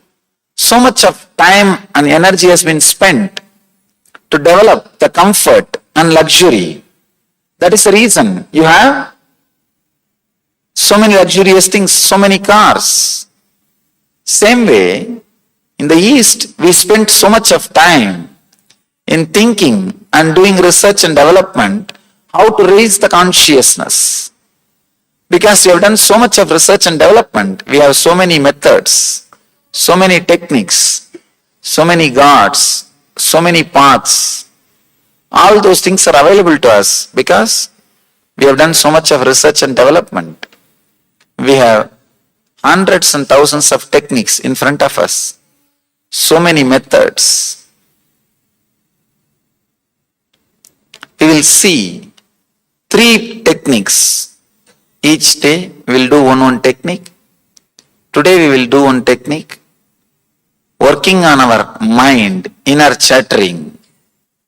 Tomorrow we will do a technique to release the engraved memories.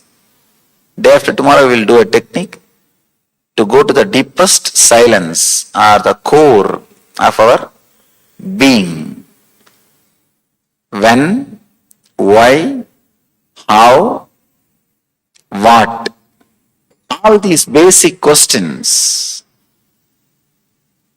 about meditation.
Yes, Nitya, all of you. So, what a wonderful revelation by Swamiji on meditation. What and why meditation? So much Swamiji revealed on the 4 states of consciousness that all of us have it. Most of us live in the 3 states, which is the Sushupti, deep sleep state, dream state, which is the Sapna, Jagrit state, which is the waking state, our present state. Most of us human beings, we experience these 3 states. And the 4th state, the Turiya state, is where the consciousness resides, which is beyond. Then the state itself has no name, just the Turiya itself means 4th state. which is beyond thoughts. There's no thought, there's no identity. And this is when we are in touch with that, there is no suffering. That is when we are beyond any suffering. It's just pure bliss. So Swami says the whole point of meditation is to realize that this whole world, the waking state or the dream state, is just one another dream. Even this waking state is just another dream. And just by realizing this, so much of healing effects happens in us. All our depression or different kinds of emotions, anger, agitations, worries that we go through ups and downs again and again in our life from the time we have been born till now, we have been going through various emotions. Realizing, when we realize that this world itself is a dream, so much of healing happens. Realizing not in terms of words, but in terms of experience. When you experience that this world is a dream, so much of healing happens to our being. So another thing Swamiji was highlighting is the purpose of meditation. So what is the purpose of meditation? It is to raise the frequency of our consciousness. It is to make us experience this fourth state of Turiya. It is to bring more influence of the fourth state into the waking and the deep sleep states. So as we mentioned, overlap one another, that some of this mental health and problems arise. So, and it's also to bring physical and mental health benefits, which are the byproducts. So these are not the main products, these are the byproducts of meditation. So mentioning the mental health and different states and problems, different problems arise when the dream state, for example, penetrates the waking state. This is what causes our daydreaming. Or perhaps when the dream state penetrates our deep sleep, this causes our disturbed sleep. So this is when we can't sleep at night. These penetrations can, of course, lead to chronic fatigue, insomnia, depression, all of this, and also reduces awareness. So it is another aim, as I just mentioned, another aim is to bring more influence of the fourth state, the Turiya state, into the other states, into the waking and the deep sleep states. Yes. So when we bring the effect of the Turiya state into even this state, the waking state, so even so many disease, whether it is physical disease, psychological disease that we face, suddenly so much of healing happens. All our disease will just vanish because it's tremendous amount of energy, that healing effect happens within us in the waking state and the dream state, when that Turiya state penetrates into these states. And what are the prerequisites for meditation? So a psychological revolution, Swamiji tells us, a psychological revolution is a basic requirement. What does this mean? This means a clear understanding about yourself, the world, and about God. Without this psychological revolution, meditation may increase thoughts. And it also works as a virtuous cycle. Clarity leads to meditation, which leads to more clarity. So these are some of the key points from the revelations by the Supreme Pontiff of Hinduism. If you have any questions on this or anything else from the revelations, and of course from today or from the entire program itself, please do let us know in the chat. We are here to answer your questions, to help you along. Meanwhile, let us get ready for the next segment. Yes. And even understanding, even if you are not experiencing the Turiya state, even understanding at the intellect level, when you have that understanding of these states and how it affects our current state, whether it is dreamy state, whether it is the waking state, whether it is the current state that we are in, even intellectually understanding, so much of healing effects happens. Of course, when you bring that experience itself into the Turiya state itself, the experience into the state, healing effects happens. Even if you're not able to experience, having that intellectual understanding itself brings so much of healing. So it's important to understand as well, cognize as well. So now we'll be entering into the humming meditation, intense humming meditation to quieten the mind. Understand? So yesterday we had the sessions on how mind is an action, but still, we are not able to stop it. Just like we walk and we want to stop, we make a decision to stop and we stop walking. But when we decide to stop thinking, we're not able to stop thinking. So this meditation, the intense humming meditation, is for quietening the mind. Yes, so let us have a quick look. What is the real aim of life? Is it to earn more? Is it to stay forever young, healthy, beautiful? Is it to have better, longer lasting relationships? Or perhaps to improve your personality? The list is endless. See, for each individual, there will be a specific goal or perhaps many goals that they have. So what is the real aim of life? Yes, so these questions you need to ask for yourself. Only when these questions you ask for yourself, is the real aim of life is to earn more?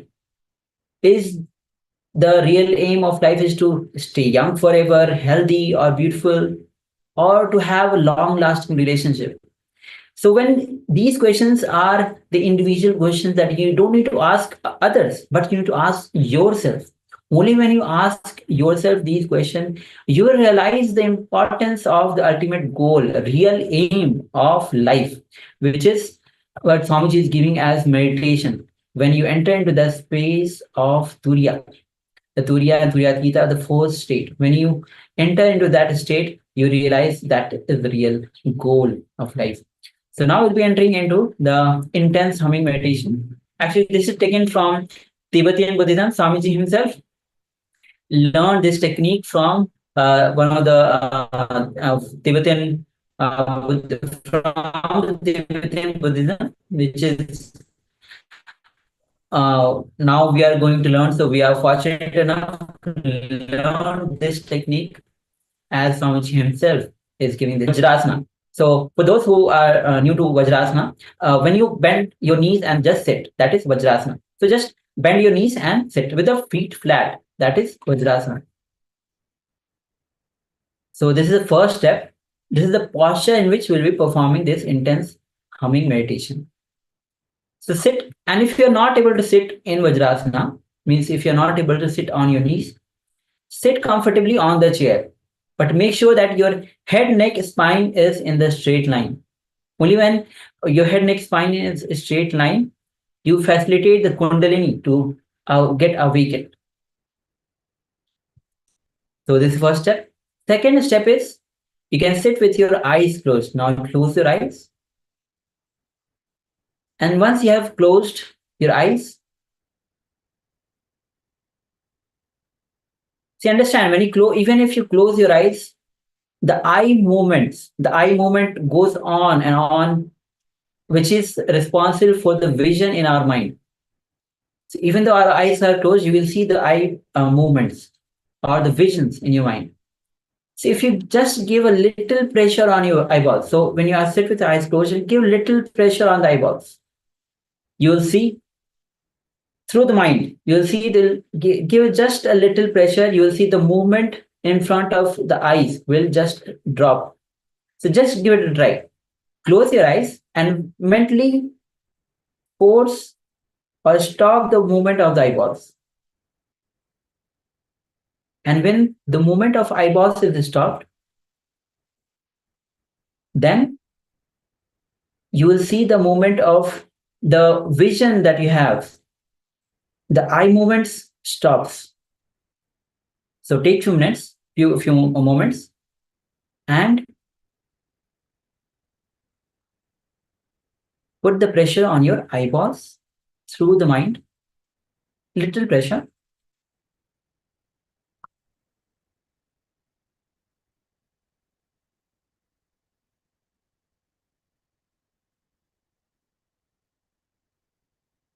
Now let's enter into the actual step, which is intense humming.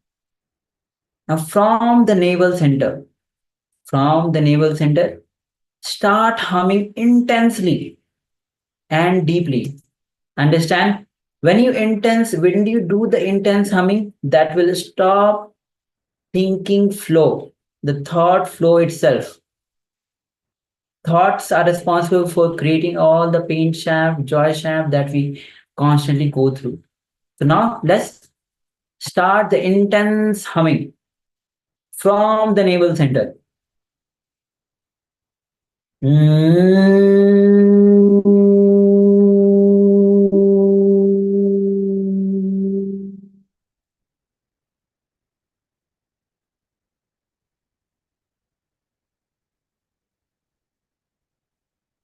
As deep as possible, as intense as possible.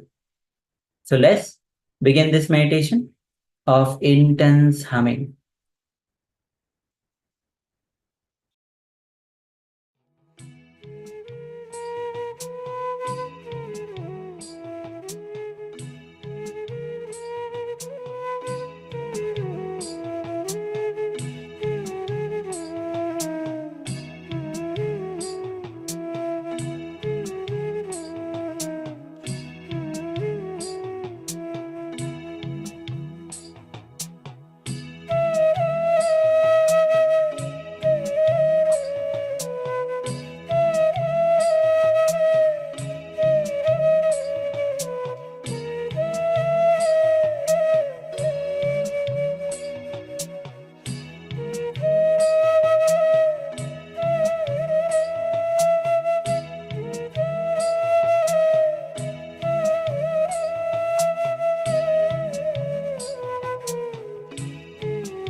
Yes, welcome back. So after that wonderful, intense humming meditation to quieten the mind, we should be quite a lot more relaxed. So as Swamiji beautifully puts it, as he beautifully tells us, you can only have one thought in your mind at any one time.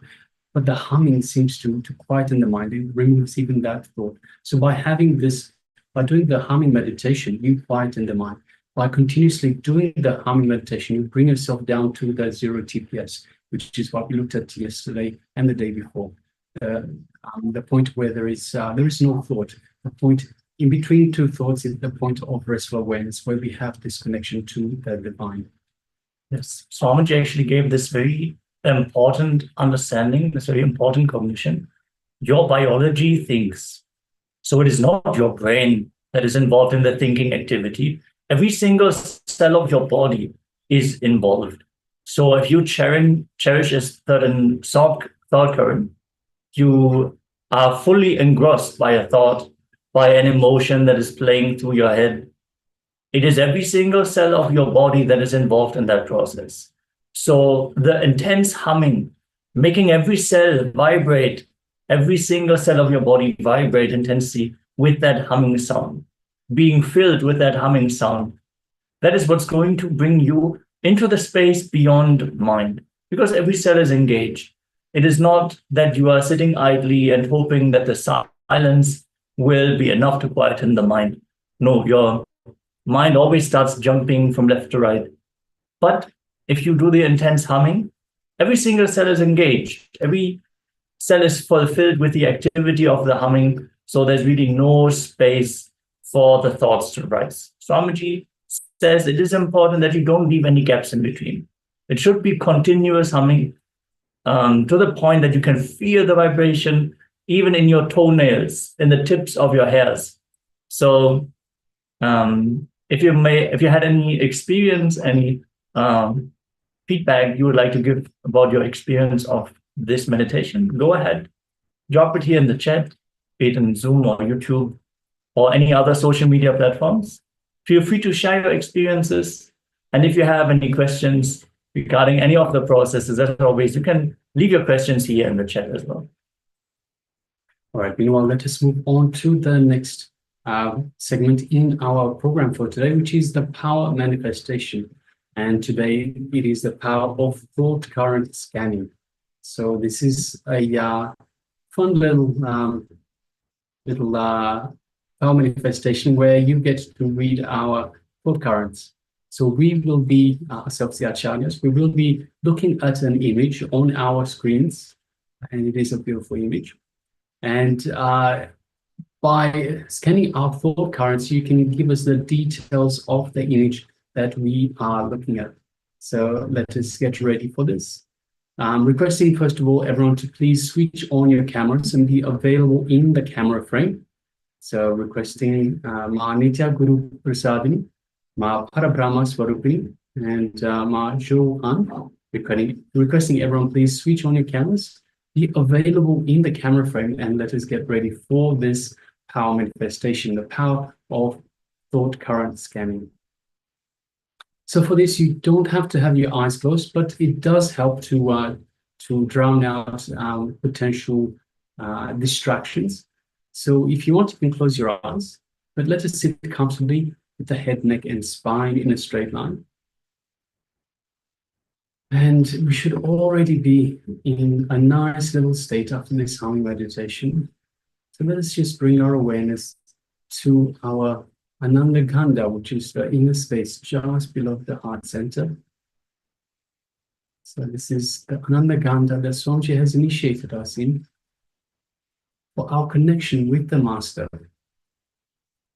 So let us visualize Swamiji in our inner space, our Ananda Ganda, and know that just by the mere remembrance of the Master in your inner space, you invoke Swamiji in your inner space, in the Ananda Ganda.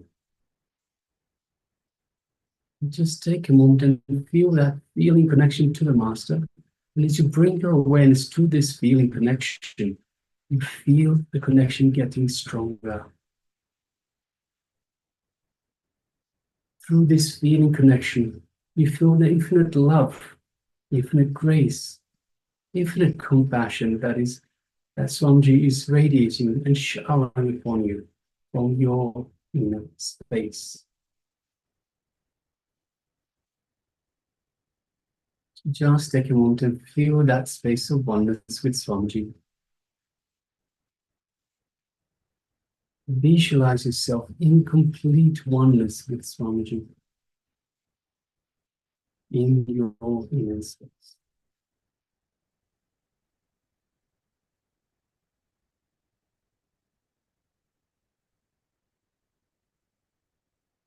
Space of restful awareness.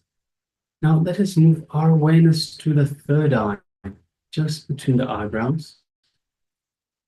And as we gaze gently, just gently, through the third eye into Swamiji's third eye,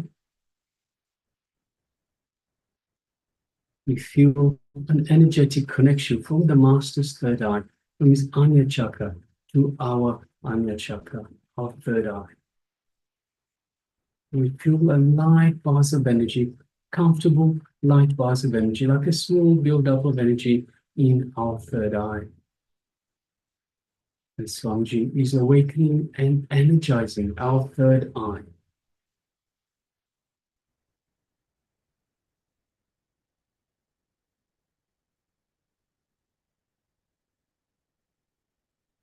Now let us start chanting the Mahavakya. Om Nithyananda Paramashivoham. Om Nithyananda Paramashivoham. Om Nithyananda Paramashivoham. Let's continue chanting this Mahavakya throughout the entire power manifestation segment. Let us now start manifesting this power of thought current scanning, as ourselves, the Acharyas, are now staring at an image. So asking yourselves, the participants, to scan our thought currents and give us the details of that image. Let us now begin. Paramashivoham.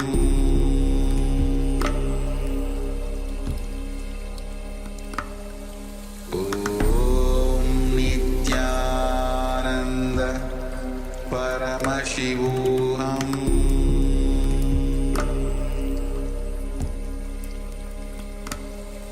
Om Nithyananda Paramashivoham. Paramashivoham. Om Nithyananda Paramashivoham.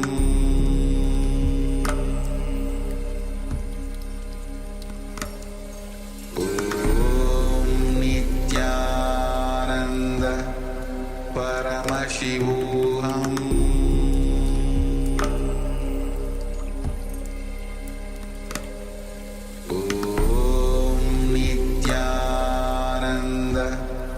Paramashivoham.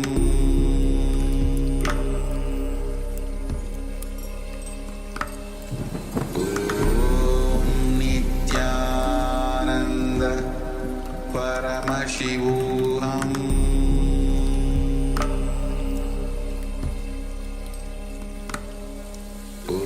Om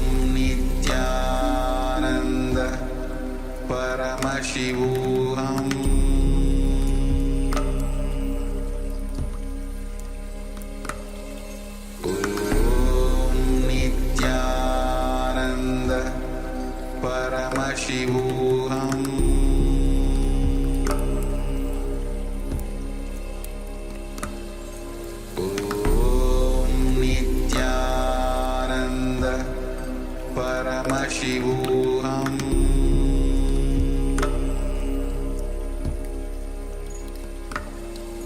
Om Nithyananda Paramashivoham.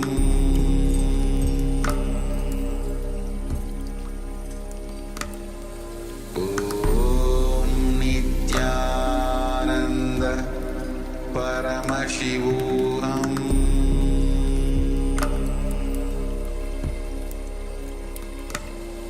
Om Nithyananda Paramashivoham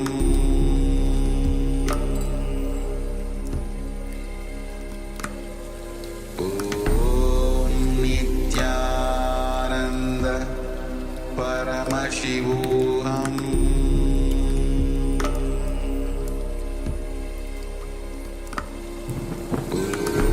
Om Nithyananda Paramashivoham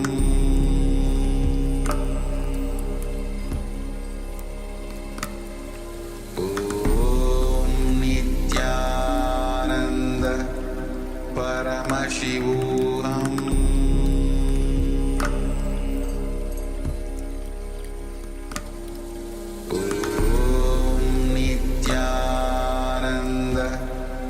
Paramashivoham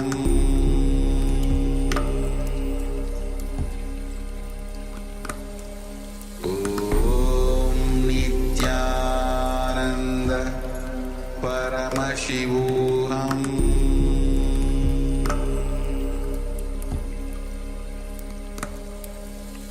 Om Nithyananda Paramashivoham Om Nithyananda Paramashivoham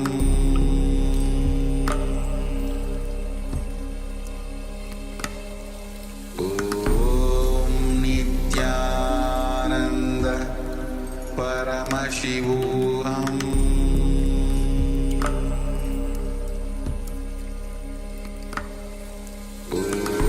Om Nithyananda Paramashivoham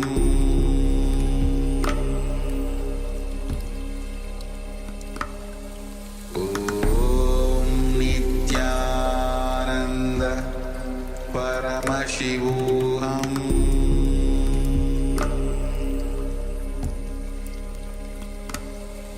Om Nithyananda Paramashivoham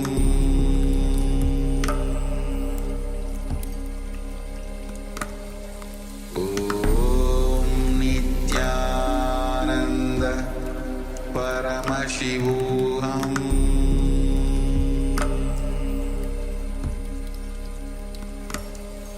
Om Nithya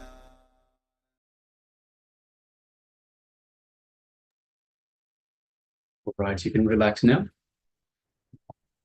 And if you close your eyes, just gently open your eyes again. Lightly let the light come back into your eyes.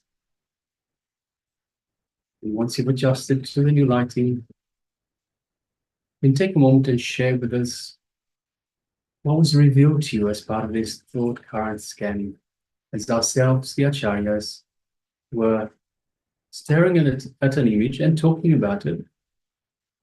So the thoughts were very much concentrated on this image and related stuff. Yes. Go ahead and share everything that you have seen, any experience that you had. Don't only expect that an image will be shown to you. Even thoughts, sounds, smell, taste, even the sensation of touch, even pain can come to you as an experience. And that can be an indicator to what the acharyas were thinking about, what we were discussing. So the power of thought current scanning is a very beautiful power, because it can also be used to help people directly if they are stuck in some thought current, or they're not able to find the problem, the blind spot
Yes, sorry about the technical glitch. So now let us continue on with, so we were relating to the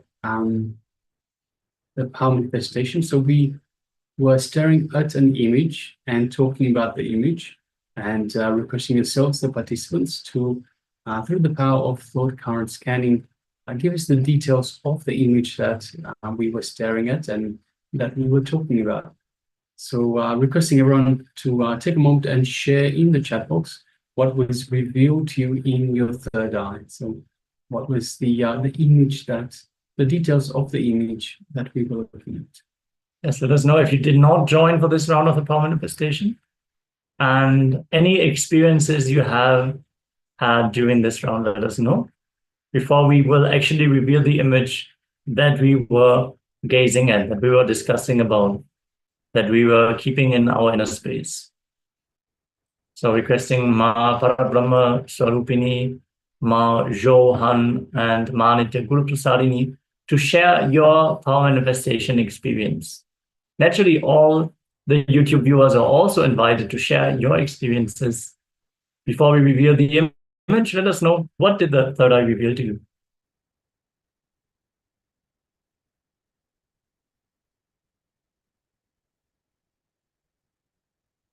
Also, if any of the people in the Chinese translation room are sharing their experiences, maybe you can transmit their messages to us as well, so that we can also directly interact with them.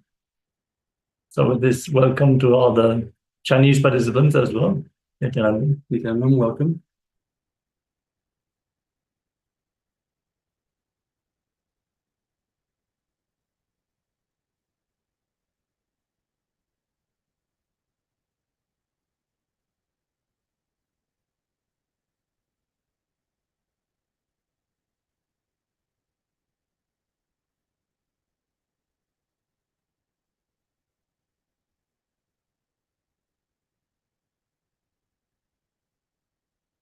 So we have a sharing by Ma Nithya Guru Prasadini. I heard bright light into your inner space and felt the energy of a deity to surrender. Thank you very much for sharing. Thank you for sharing, Ma. It is very much described like this in the Shastra Pramana, that you are to visualize the all-transcending light that is centered on the Sahasrara Chakra. So through the third eye, you're supposed to bring the awareness to the light that transcends everything, that is present in everything, and that will open up the divine side, which is beyond any time and space, revealing any place or space, and making it experienceable for all of us. So this is literally the Shastra Pramana for the power of remote vision, for the power of third eye vision, and for thought current scanning as well. So go ahead, Ma, go ahead and just sit and unclutch. You can always, when you feel, okay, Swamiji, I want more details, you can talk to Swamiji. You can tell him, hey, this is not clear. Swamiji, this is not clear. Show me more information. What are they actually talking about? There's no need to be shy, no need to be hesitant. It's all about our loving feeling connection to Swamiji. So if you talk in the way that you would talk to your closest friend, that is perfectly all right. Swamiji is such a beautiful, loving energy, so compassionate, so patient with all of us, never giving up on anyone. So even if you're angry, you can fight with your Atma Murti. Swamiji said that's perfectly all right. It's all about just relating him, center everything on him. Even if you are struggling, even if you are angry, if you center that anger on Swamiji, at that moment of time, that anger will be liberated. So in the power manifestation, you can happily just ask Swamiji, Swamiji, that's not enough information. Tell me more, show me more. What is it that they are thinking about? Okay. Yes, Ma Johan, are you sharing, Ma? Otherwise, we'll go ahead and show the image that we have been looking at.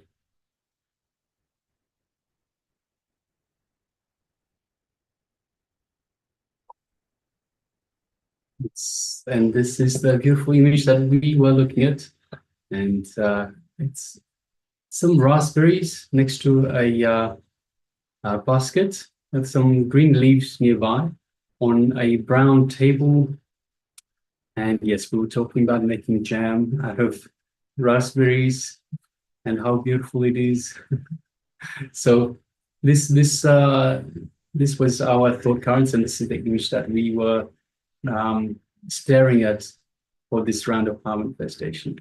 So if you had anything in relation to raspberries, fruits, a basket, green leaves, brown table, jam, anything like that, then congratulations. Congratulations for manifesting this power. And if you didn't catch it correctly this time, that's okay. We'll have plenty more times. And as Maharaj mentioned, you can always ask for more information. Have a conversation with Swamiji and say, ask me more. Give it to me in a way that I can understand. Yes, as a matter of fact, Swamiji always emphasizes there's nothing like not manifesting the power. If you sit and you declare that you are Paramashivam, you declare oneness with Swamiji, you acknowledge the truth, the reality that you are Paramashiva, manifestation has started happening in you. But it might take a little bit of time for it to fully express through you.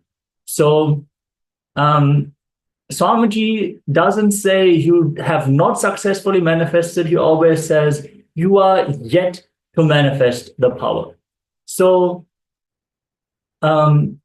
understand, for example, you want to go to a certain place and you get out of the sofa, grab the key, grab the jacket, open the door, close the door behind you, step into the car, and you start driving.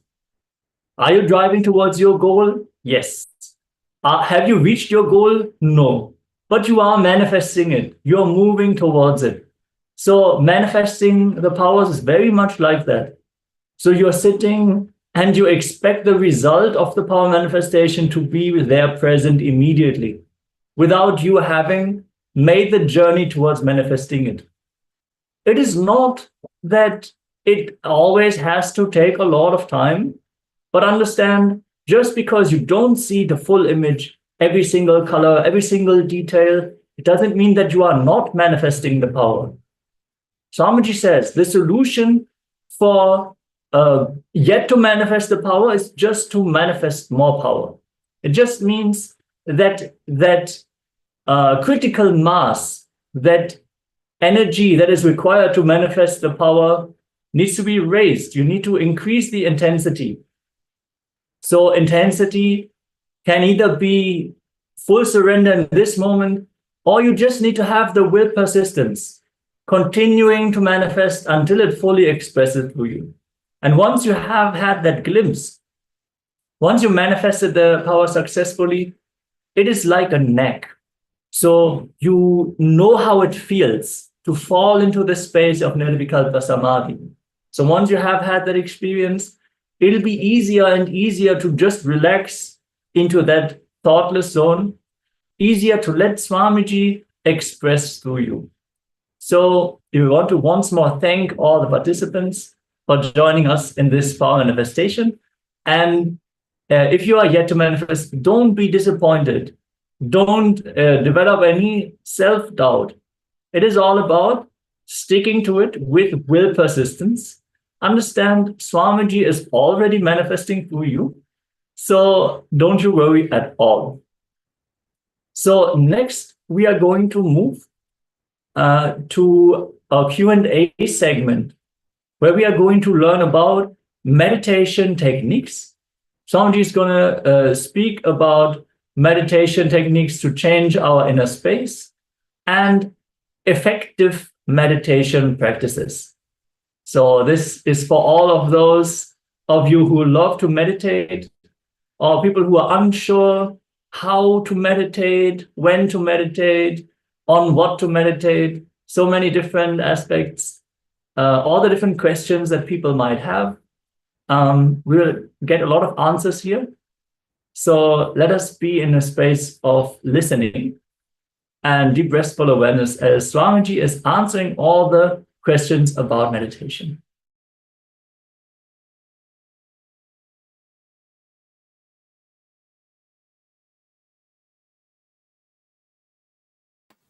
I'll try to say a few words about these FAQs, frequently asked questions. The usual doubts, the usual difficulties people face when they enter into meditation, when they even hear about meditation. Many people think meditation is something like leaving the whole thing.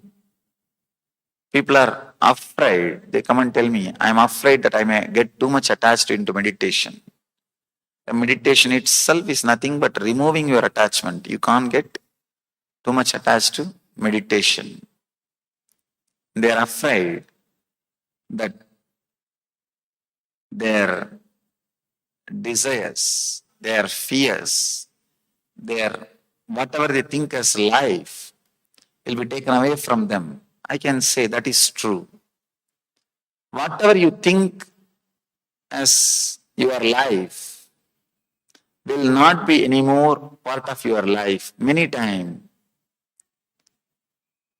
you are trying to protect yourself from the unnecessary fears. The basic truth is you don't need to protect yourself from your fears because they do not have a base. The concept or the idea, you are a solid being and you have so many fears, will be shaken by meditation. What you think as your desires will be shaken. So naturally, what you think as your fears will also be shaken. The fear and desire and worry, whatever you think as your own, everything will start going through a big change. There will be a big psychological revolution. There will be practically a new birth. Your software will have new quality. I can say it's like a changing the software, changing the inner software. Your hardware may be the same, but your inner software will go through a big change. It will be completely changed. Meditation is all about changing the inner software. Your body may be same, your hardware may be same, the things with which you are living may be same, the persons with which you are living may be same, but the being with which you are living will be totally different. The being will have a different quality. The inner software will be new. This simple understanding, you can say, this simple understanding of these 4 states of consciousness can initiate the psychological revolution in you. This is like a master key. If you apply every moment in your life, if you are aware of these 4 states constantly, you will see before every decision, the mechanism or the way in which your thought process goes towards the decision will be changed. This is what I call cognitive shift. Receiving information, processing, and deciding. That will become totally different.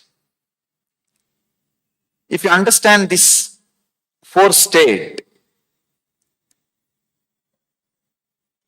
when you come out of deep sleep state to the dreaming, you understand deep sleep was lower than dreaming. When you come out of dreaming to waking, you understand the dream state was illusory. It was not real. Same way, when you move from waking state to the 4th state, Turiya, you will realize this state is not the reality. This is not as you think. Every time when you face the depression or low mood, this understanding starts rising from you within. But we manage such a way that psychological revolution does not happen inside us because too much is at stake. Too much is at stake. If that psychological revolution starts happening, you are afraid, you don't know what will happen, you don't know what you will decide about your cherished desires, cherished goals, cherished ideals, cherished ideas. You are afraid, you may have to let go. When I started the session, I used the word atato brahmajignyasat. In that commentary, one great Acharya says, let us inquire into the reality means the guru and disciple, both of them are deciding, let's have courage to follow where the reality leads us. Not just inquiring, let's have courage to go where this research leads us, where this understanding leads us, where we are moving. Just this simple understanding of these four states can transform the way in which we make decisions. The cognitive shift can happen. The psychological revolution can happen. Whether we directly want to understand or not, the truth is there is no scale. The state in which you are living is reality or authentic reality. Because when you come out of dream, you say that is illusory. When you go into the dream, this seems like illusion. When you reach the fourth state, only then you will realize this, not only the dream state, even the waking state, so-called waking state is also an illusion. Again, the moment we hear the word illusion, we are afraid, we get frightened, we feel. If that idea illusion gets into our system, we may renounce, we may leave everything, our lives may change. I tell you, you will renounce only one thing, that is your suffering, nothing else. Person who understands what is in front of him is not complete reality, he will renounce only one thing, is suffering.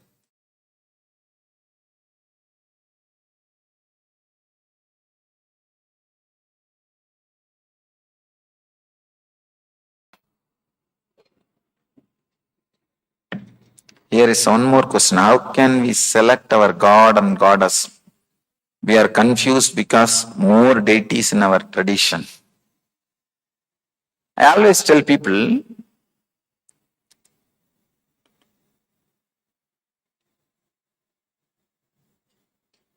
towards some path, some God, some technique, suddenly you will feel a very deep connection. That is what I call falling in tune, feeling connected. If you feel connected to some path, choose that path or that God or that deity.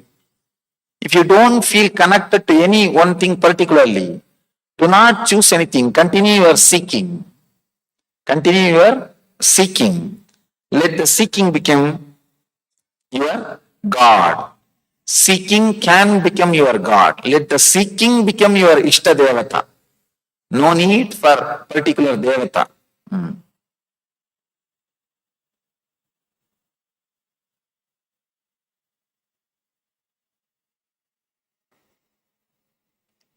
She's asking, I have longing for chanting Sahasranamas, but My concentration is scattered. How can I concentrate on all the slokas? This is another big problem. Sometime you will enjoy some stotras and chanting. Then you start deciding, oh, such a ecstasy and bliss and joy. I should have this always. Let me start chanting every day. No, you missed the whole thing. The moment you decide, let me chant every day, you created a routine. Understand? Bliss happens to you when you are in choicelessness. The moment you choose the bliss, you have chosen suffering. Because all choice, including choosing bliss, is choosing suffering. Because choice is suffering, choicelessness is bliss.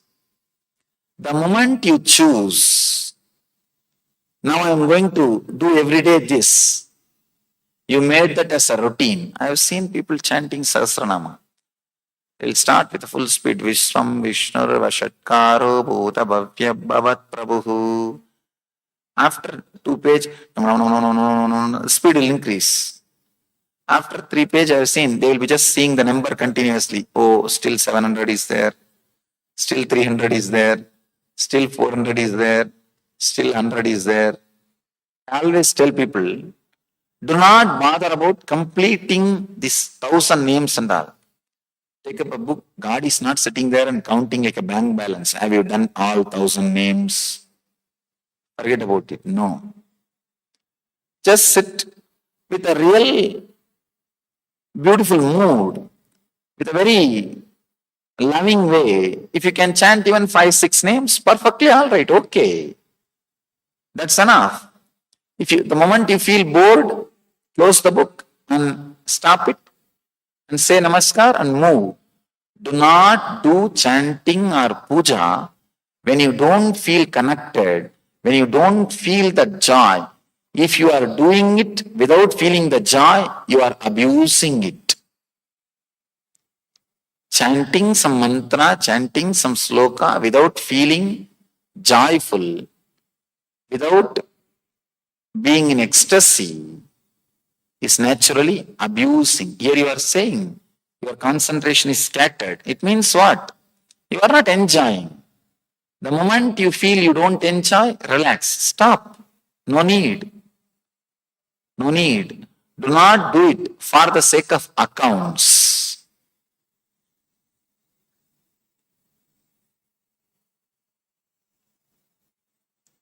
Could you please explain what exactly intensity, the meaning? Intensity of what? Intensity how? When people ask me about intensity, I tell them, feel intensely that you are not having intensity. That's all. Just feel. See, usually we feel that terrible restlessness towards the outer world. I have not done this, I have not done that. That same restlessness, if it is directed towards the inner world, it is called intensity. You do not know what is happening, you do not know what should be done, but a deep dissatisfaction about what is there in your inner space, that is what I call intensity. You may be thinking, I am supposed to teach satisfaction. Why am I teaching dissatisfaction? I tell you, first thing, your dissatisfaction functioning towards the outer world has to turn towards the inner world, then it will lead to satisfaction. First thing which needs to happen is not satisfaction, the direction turning, the psychological revolution. Restlessness should become intensity. If it is towards the outer world, your consciousness, if it is constantly moving towards outer world, it's called restlessness. If it is moving towards the inner world, it's called intensity. The meaning of the intensity is feeling that something needs to be done immediately to break free from the clutches. or to break free in the inner world. Intensity of what? Do not bother about what. It should become quality. Anything you do, if you touch something or somebody or some object, let the intensity be there even in the touch. If you are talking, let the intensity be there.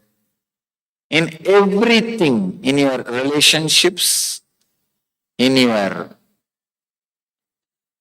decisions, in your memory, in your thinking, in your desires, even in your fears, let you be intense without escaping from this moment. That is what I call intensity. You are saying how. If I give the method how, the whole intensity will be lost. Intensity will increase when you have the desire but not technique. That's the right way to develop intensity. The moment a technique is given, your mind will start working around the technique. Technique sometimes gives an escape, gives a method to escape for your mind. Your mind will start saying, oh, I have done the technique, that's all, that much only maximum can be done. Nothing else needs to be done. That's why in Ayurveda, when we give medicines, we say this medicine is not enough. Whole day you need to work with this medicine. Means whole day you need to be intense, telling your body and mind to heal itself. Technique is not like allopathy medicine. You will swallow and forget about everything. You'll say this much only can be done. What else to do? That's all I have done what I can do. No. Sometimes the desire should be awakened. The desire or seeking should be awakened towards the inner world. And the person should not use any technique. Only then that seeking will start radiating in every action. The technique should not curtail or stop your seeking, reduce your seeking. It should deepen your seeking.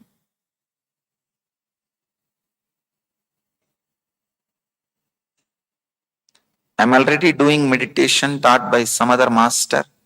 Can I do the one given by you here? You are welcome. You can do. I always tell people, try to collect the best flowers from all gardens and make a beautiful bouquet for you. You do not have to think, if I learn from one source, I should not learn from the other source. No. It's not like a shop. If you come to this shop, don't go to that shop. No. Go to all possible sources and learn all the best things. Pluck all the best flowers and make a beautiful garland for you.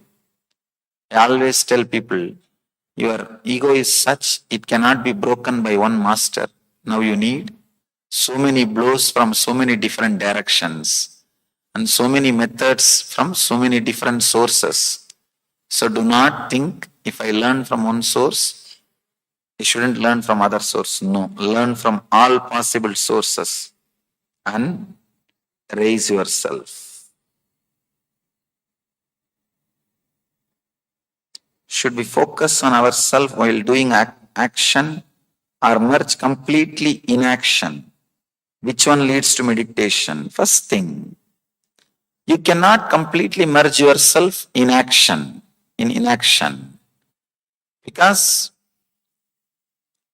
once the tamas, lethargic energy in you is exhausted, you see, your body is made out of rajas, tamas and sattva.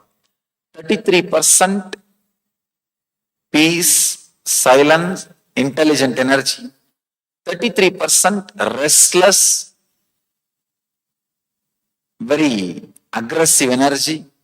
33% lethargic, very sleepy, low, kind of a resting energy.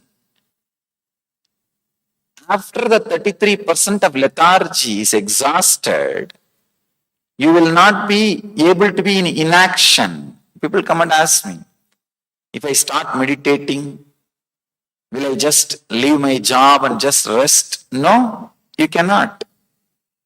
You cannot. I tell them, if you have that fear, just take vacation, lie down for 10 days, you will understand. 11th day, you will run for your job. You will run for your job. That is not going to be the end. That is not going to be the solution. No need to completely merge in inaction. I can tell you, neither you need to bother about action nor you need to bother about inaction. All you need to bother about psychological revolution. What goes on inside you whole day? That is what you need to attend. You need to put your awareness only on that. When you can drive your car in the dream state, that is what you do usually. Why can't you drive your car from the Turiya state? Even though you think you are doing your actions in the waking state, 80% of your actions are done by the dream state overtaking the waking state. Instead of that, let the 80% of your actions be done by the Turiya state overtaking the waking state. That's all you need. There is nothing else. These are the questions which happens before even you enter. These are questions like a hypothetical questions. Somebody came and asked me, if everybody becomes Swami, how will the world run? I asked him, if everybody dies, how will the world run? He said, no, everybody won't die. I said the same thing. No, everybody won't become. That's all. Hypothetical questions cannot be answered. I told him, do not bother. God is not depending on you to run the world. He is not depending on you to create and maintain the world. Can we really experience the blissful state after learning? Then what for you think I am conducting the program? He is asking, can we really experience the blissful state after learning these meditation techniques? Then what do you think I am sitting and doing here? Understand?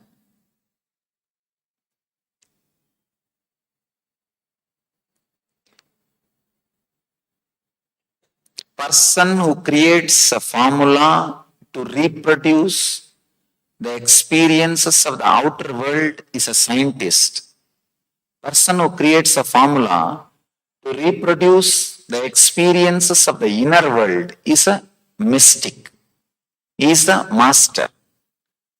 These methods, the techniques which you are going to learn these 3 days, are time-tested, foolproof, created after a great research and development by thousands of masters in thousands of years of research and development, and verified and experienced in my own personal life. So be rest assured, be intense. That's all I'm asking you.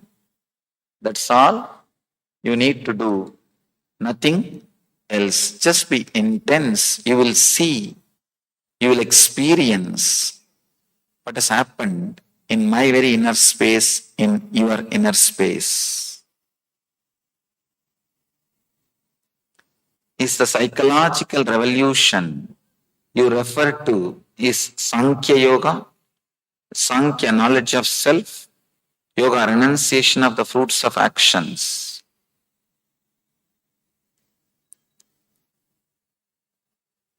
See, the word Sankhya, the word Yoga, both are like two different expressions.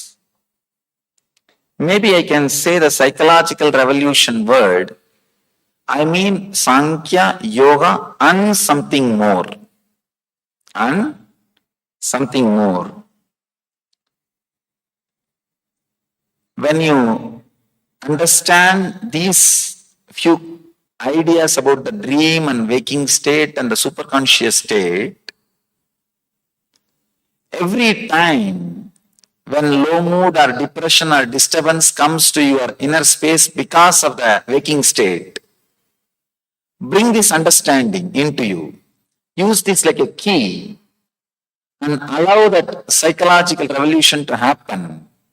You will see not only you will come out of the problem, even 2-3 times if you come out of your sufferings, you will have so much of courage and energy to apply these techniques again and again, to evolve yourself again and again. Beautifully Krishna says, Uttared Atmanatmanam Atmanam Avasadayet.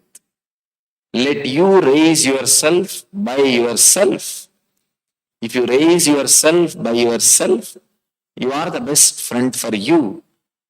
If you don't raise yourself by yourself, you are the worst enemy for you. So, I can say the word psychological revolution which I am uttering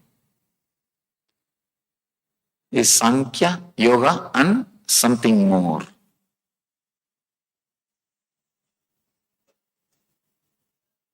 I have learnt Vipassana, but I am unable to practice it effectively. Not sure why. Is it that I am doing it wrong? Is it a wrong technique for me? Neither you are doing it wrong, nor it is wrong technique for you. The when means the time you learned is wrong.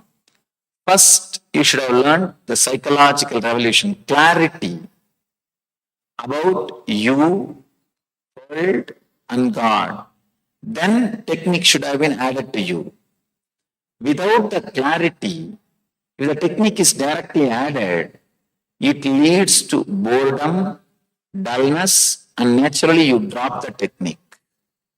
I always tell people, any study, any journey you undertake, any book you start reading, even if you don't understand single word, do not skip. If you don't understand single word and skip, slowly you will see that words which you did not understand will become more and more like a load, and your very interest in further reading will disappear. Same way, in the inner journey, without going through the psychological revolution means without going through the understanding, if you just jump, skip the understandings and enter into the meditation technique, this is the problem. Even when I speak and explain the concepts, I have seen many people thinking and sitting, it's okay, what all you are telling, it's okay, Swamiji, let's go to the technique, Swamiji. I have seen people telling me, I understand, Swamiji, let's go to the technique. They think they are very intelligent. They think straight away technique can help. Technique is not allopathy pill. You need an understanding before, because the understanding starts the churning. Understanding starts the churning. Then technique is like addition for the alchemy process.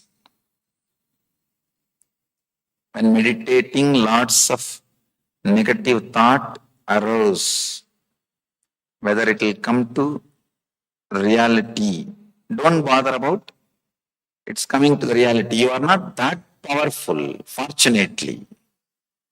Fortunately, we are not that powerful to project our thoughts into reality. Then we would have created long before worst hell than what we are having now. Fortunately, God did not give so much of energy to us to project our thoughts into reality.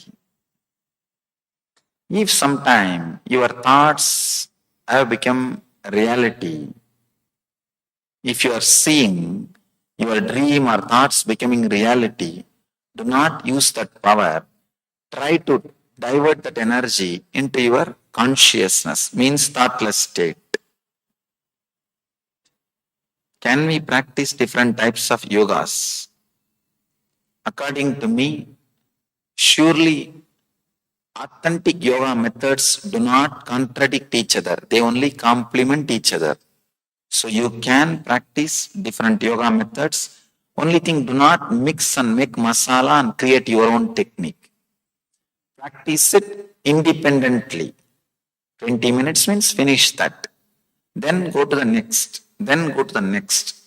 If you mix everything and you start thinking, I know all these things, now I know the core thread. I think I can make my own. That is where you will miss.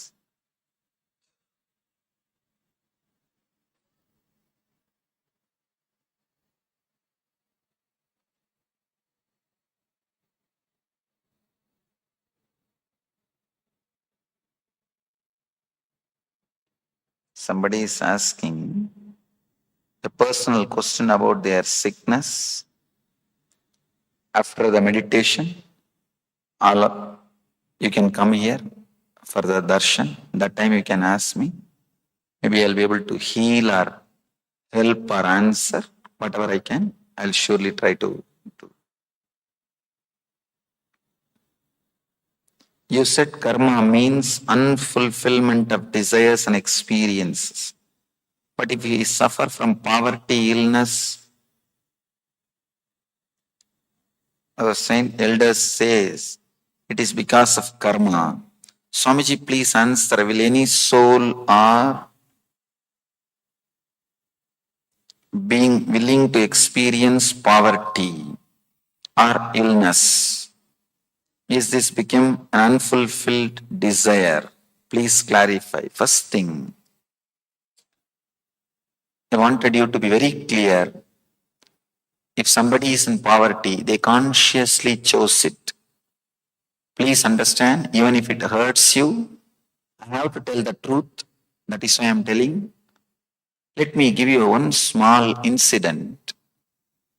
It really happened in my life. It's a little mystical, but exactly as it happened, I am narrating. I can say, you can take a vote, I am stating the simple, straight facts. You can make out what you want to make out of this incident. In USA, one child, autistic child was brought to me for healing. They are from North India, settled in USA, maybe some 7-8-year-old child. They brought the child and asked me, Swamiji, this child is autistic, please heal him. And not a single person in their family or in their surroundings knows Tamil. I put my hand on the head of the child and started healing. In a pure village Tamil, in singular, not even in plural, in singular, that boy said, remove your hand. He just said in Tamil, remove your hand. I was shocked. Because the whole family, they are North Indian family, not a single person knows Tamil.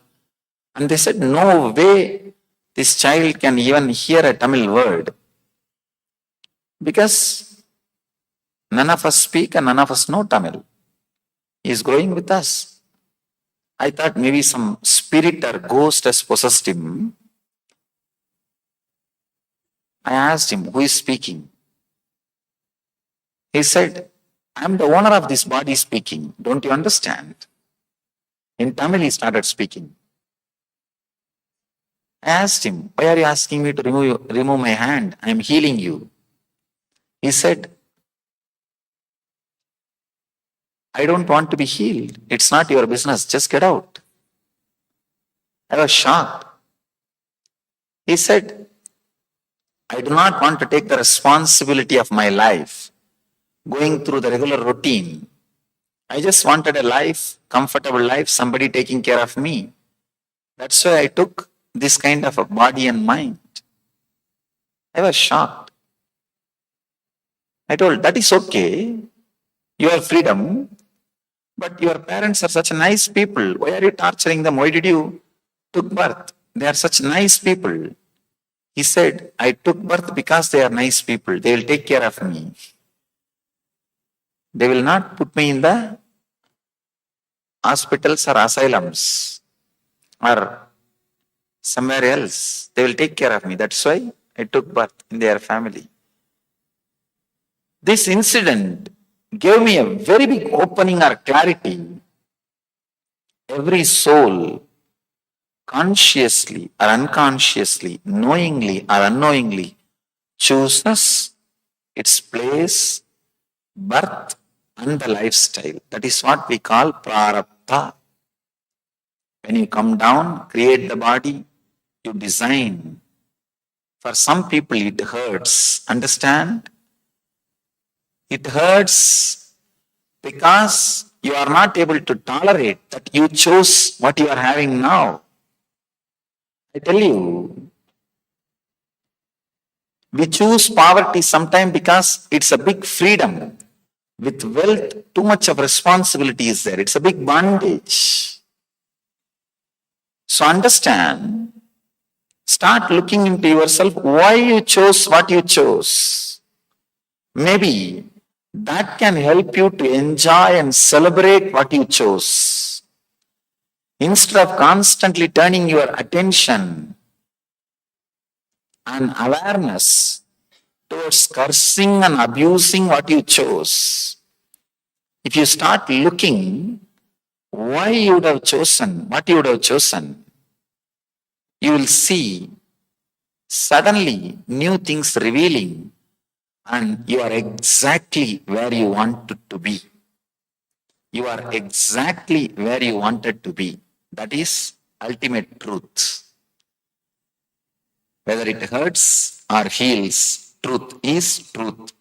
Usually, with little patience, it heals. It never hurts. That is why I say karma is unfulfilled desires and experiences, your lifestyle, and everything is straight away consciously chosen by you. And your present is the totality of the decisions you made in the past. Your future is going to be the totality of the decisions you are making in the present. So if you want, consciously you can alter, rearrange, edit, reduce, delete, or recreate. You have freedom.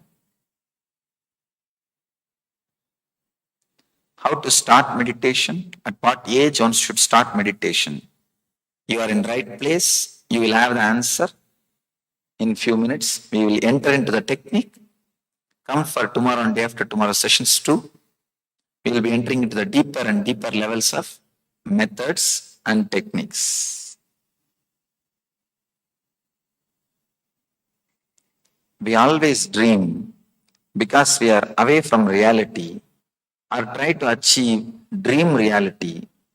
If we do not dream, then what is life? This is one of the worst lie taught to you. Because your universities and schools and societies are not able to teach you superconscious state, they taught you daydreaming state. Understand? Just because they are not able to teach, just because they compromised, let you not waste your life. Let you not miss the truth. Let you not miss the reality. Life can be lived without daydreaming, with superconscious vision. I always tell people, with daydreaming, these desires, before fulfillment, they will give you a deep restlessness. After fulfilling, suddenly you will see they are showing you emptiness. With vision, means superconscious lifestyle, thoughtless awareness lifestyle, before fulfilling those visions, will empower you, will show you the direction. After fulfilling, they will give you a deep satisfaction. There is a big difference between daydream life and superconscious life. There is only two choices. Either you will live a superconscious life or daydreaming life. If you are not living a superconscious life, be sure you are living a daydreaming life. But there is a great fear. If I stop daydreaming, how will I do next planning? How will I decide how to invest? How will I decide what my plans should be next? How will I invest? How will I decide what my life should be? If it is not there, what will you do? Sometimes, if your workers or subordinates convince you, without them your business cannot run. If you are convinced, they will start exploiting you. Same way, your mind has convinced you, without it, you cannot run your life. That conviction is what I call suffering. That is what I call the root of suffering. I tell you, when I say, I really mean, you can live without your daydreaming. You may ask, then how will I plan for my tomorrow? Usually, you are not planning, you are worrying. You are not planning, you are worrying. And even by your planning, you are only reproducing your past into the future. You are limiting your growth by planning. Because you do not have courage to live with the spontaneity, to live with your spontaneous visions happening, to live with the spontaneous revelations happening. Constantly, you are struggling with your day-to-day planning and your life. People who had courage to trust their vision, their spontaneity, only they become genius. Only they become genius. Please understand, a little courage to enter into the life without daydreaming can just revolutionize. I can say this is what I call psychological revolution. Just try for 10 days. In 10 days, I don't think your whole life will be taken away from you. In 10 days, if it can be taken away, then it is not worth having. Let it be taken away. So just try for 10 days, life without daydreaming. Suddenly you will see the quality of spontaneity, and every one of you are visionaries. Because of your planning and daydreaming, the quality of having visions is suppressed.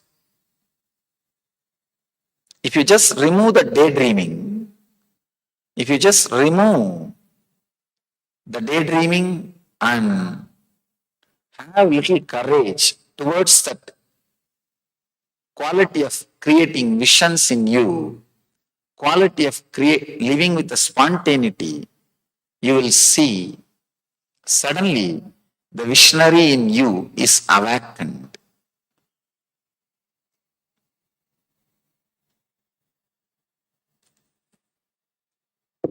People who live with super consciousness never fail and miss in their decisions, because the depth of dilemma, the oscillation, mood swings will be very less.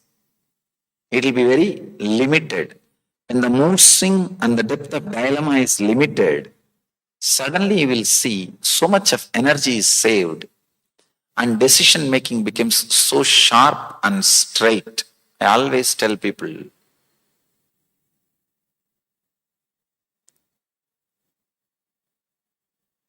Having freedom without intelligence is the worst suffering.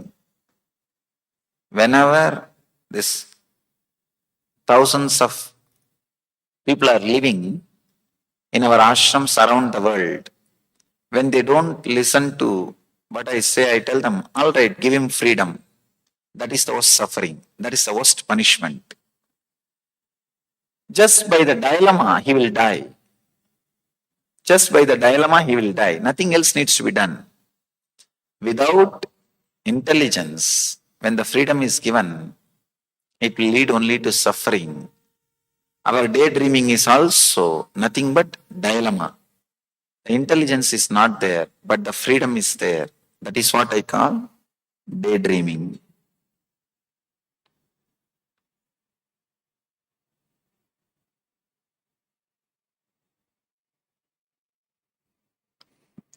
Somebody is asking,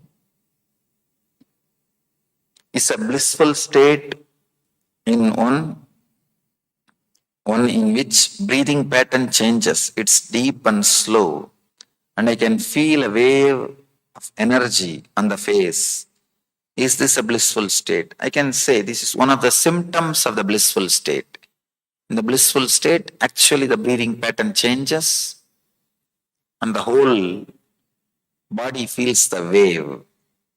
This is one of the symptoms of the blissful state. This question I answered. We always dream because we are away from reality, or try to achieve dream reality. If we do not dream, then what is life? So, only kids need to dream to cope up with the reality. Even after growing, if you have to dream to cope up with the reality, we are mentally retarded. We have not grown.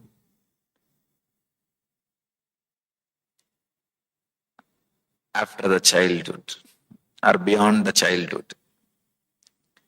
Can the experience of enlightenment be transferred through touch? Can I enter the Turiya state under the influence of the master?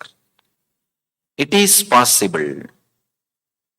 From time immemorial, the first gift was always given by the push from the master. But to stay in that same state, you yourself should have gone through the psychological revolution. Ramakrishna was able to give only one glimpse to Vivekananda.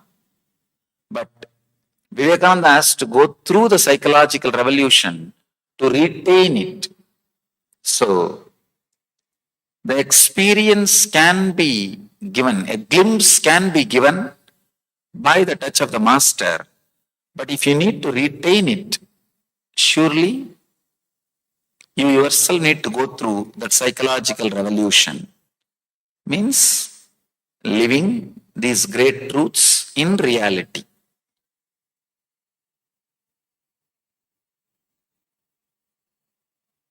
If a person focuses on his work with intensity, does that person need meditation? This is again a hypothetical question. If a person focuses his work, nobody can focus without meditation.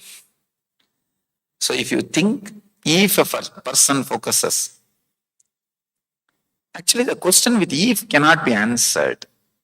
The question with if cannot be answered. It is like a hiding. It is like if it is, the if it is cannot be added. If it is cannot be answered. Will meditation in the beginning produce any bad side effects? No. No side effect except bliss and health. Is there any meaning in the dream I am seeing? There is no meaning even in the world which you are seeing. What about the dream? Even the world which you are seeing has no meaning. So forget about the meaning of the dreams which you are seeing. People come and ask me, Swamiji, I saw this dream, I saw such and such a dream, please give me the meaning about it, explain. I tell them, the world which you are seeing is itself is useless. So why waste time in interpreting the dreams? There is something called placebo effect. Understand? If patient and doctor, both of them does not know, the medicine is given, if some color water is given instead of medicine, and not only the patient should not know it is just water, even doctor should not know it is just water. Both of them should be thinking it is a medicine, but the person gets healed. He gets the same effect of medication. This is called placebo effect. The same placebo effect, the reverse placebo effect. There is a theory, reverse placebo effect. But you know, in the West, this calamity happens. In the East also it has started. Continuously advertising about some symptoms of disease. If you have a slight knee pain, it may be arthritis. Some 5-6 symptoms, a very broad symptoms if you give, and ask if you have any one of these symptoms, you have this mental disorder. You will see 95% of the people will start feeling that they have that mental disorder. Now, it's true. Morning, slow lethargy, or irritation in your relationships, feeling like disconnected, or loneliness. If you have any one or all the symptoms, you have this mental disorder. Who will say I don't have? And these idiots go on preaching this nonsense. When these ideas are constantly told to the public, told to the people, they start believing that they do have the disease. Understand one problem? If there are 10 symptoms, and if you start connecting with the disease by saying you have one symptom, you will create all other 9 symptoms within few days. Because you are clearly, strongly believing you have that disease now. You have to express other symptoms, otherwise something is wrong. You will start thinking, oh God, other symptoms are not there, then something is wrong with me. So giving these broad symptoms and asking you to choose, if you have any one or all the symptoms, you have this disease, is the worst calamity. Actually, this is what I call reverse placebo effect. In the first placebo effect which I explained, the healing happens. In this placebo effect, disease happens. In the West, oh God, of course, the East also, of course, the Indian cities are no more Bharat. Unfortunately, we have to tell the truth.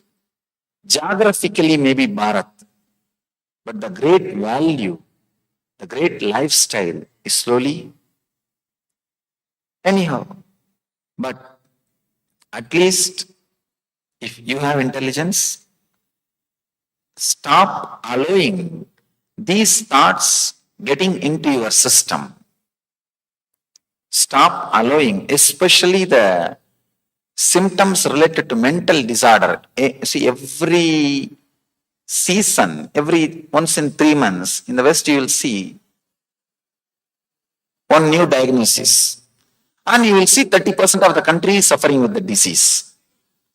And 27% of the country is suffering with the disease. I am surprised.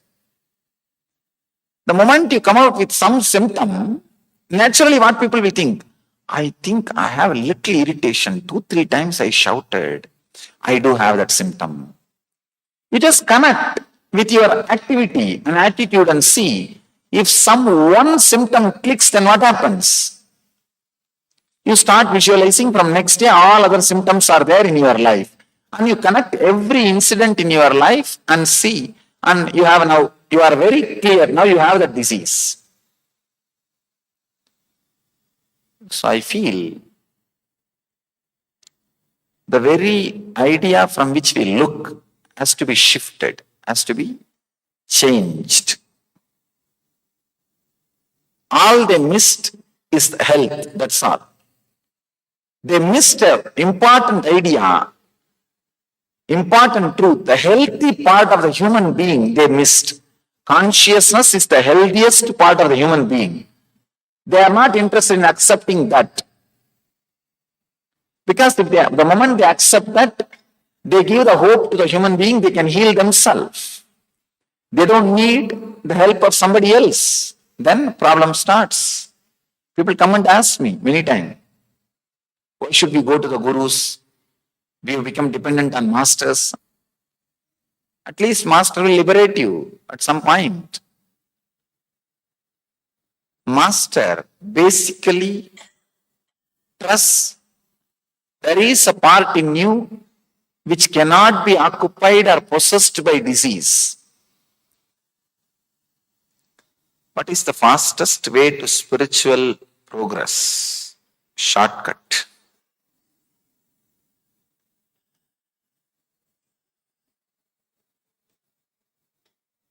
If you want an honest answer, I should say, I don't know. I don't know is the honest answer. Because, according to me, the spiritual life itself is a simple, straight path. See, shortest distance between 2 points is a straight line. So there is no more, there cannot be any other shortcut. Shortest distance between 2 points is a straight line. So I can say, spiritual life is straight line. That is the straightest line. That is only shortest route.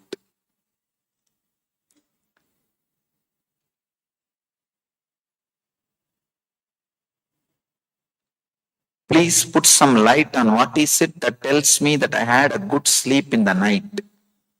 Maybe the time you spent in the deep sleep was more than time you spent in dream state.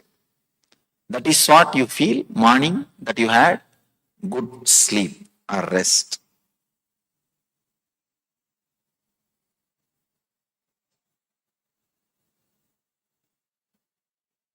Swamiji clarify that there are so many methods of meditation, which is the excellent method.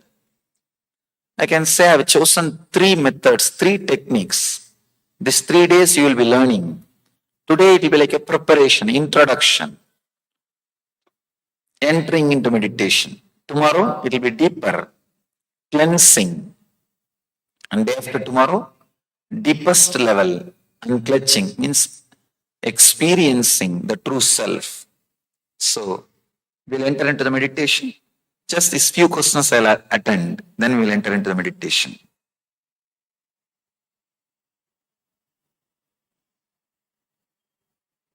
These are the questions. How long we can meditate at a stretch? How to come out from the thought flow? All these questions will be answered now in the meditation when I explain the technique.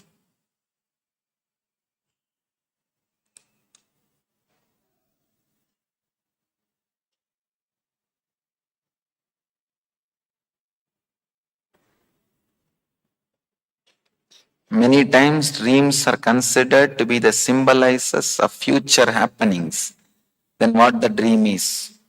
I don't think your dream should be symbolizing your future.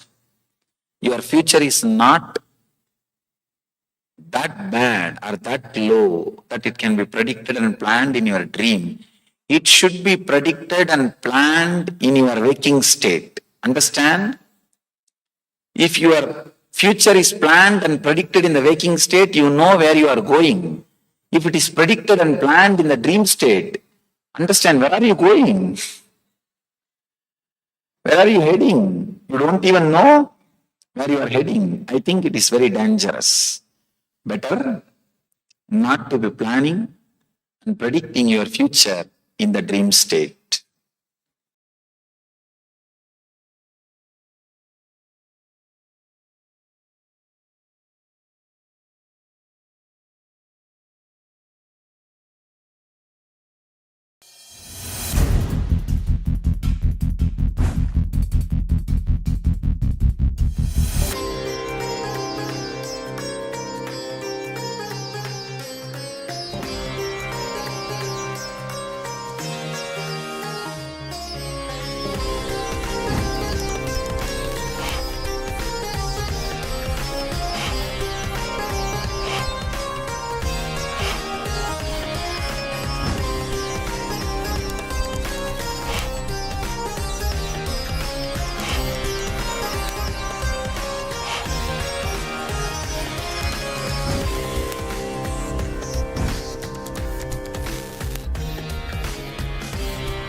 Yes. Nithyananda. We had a beautiful question and answer segment where Swamiji was revealing all the details about meditation. What are the effective meditation practices? So if you would like to share some clicks that you had, some inspiration you would like to share, go ahead and you can drop it here in the chat as we are getting ready to move on to the next segment of the day. So all the Zoom participants, please share your insights. If you have any questions, you can also go ahead.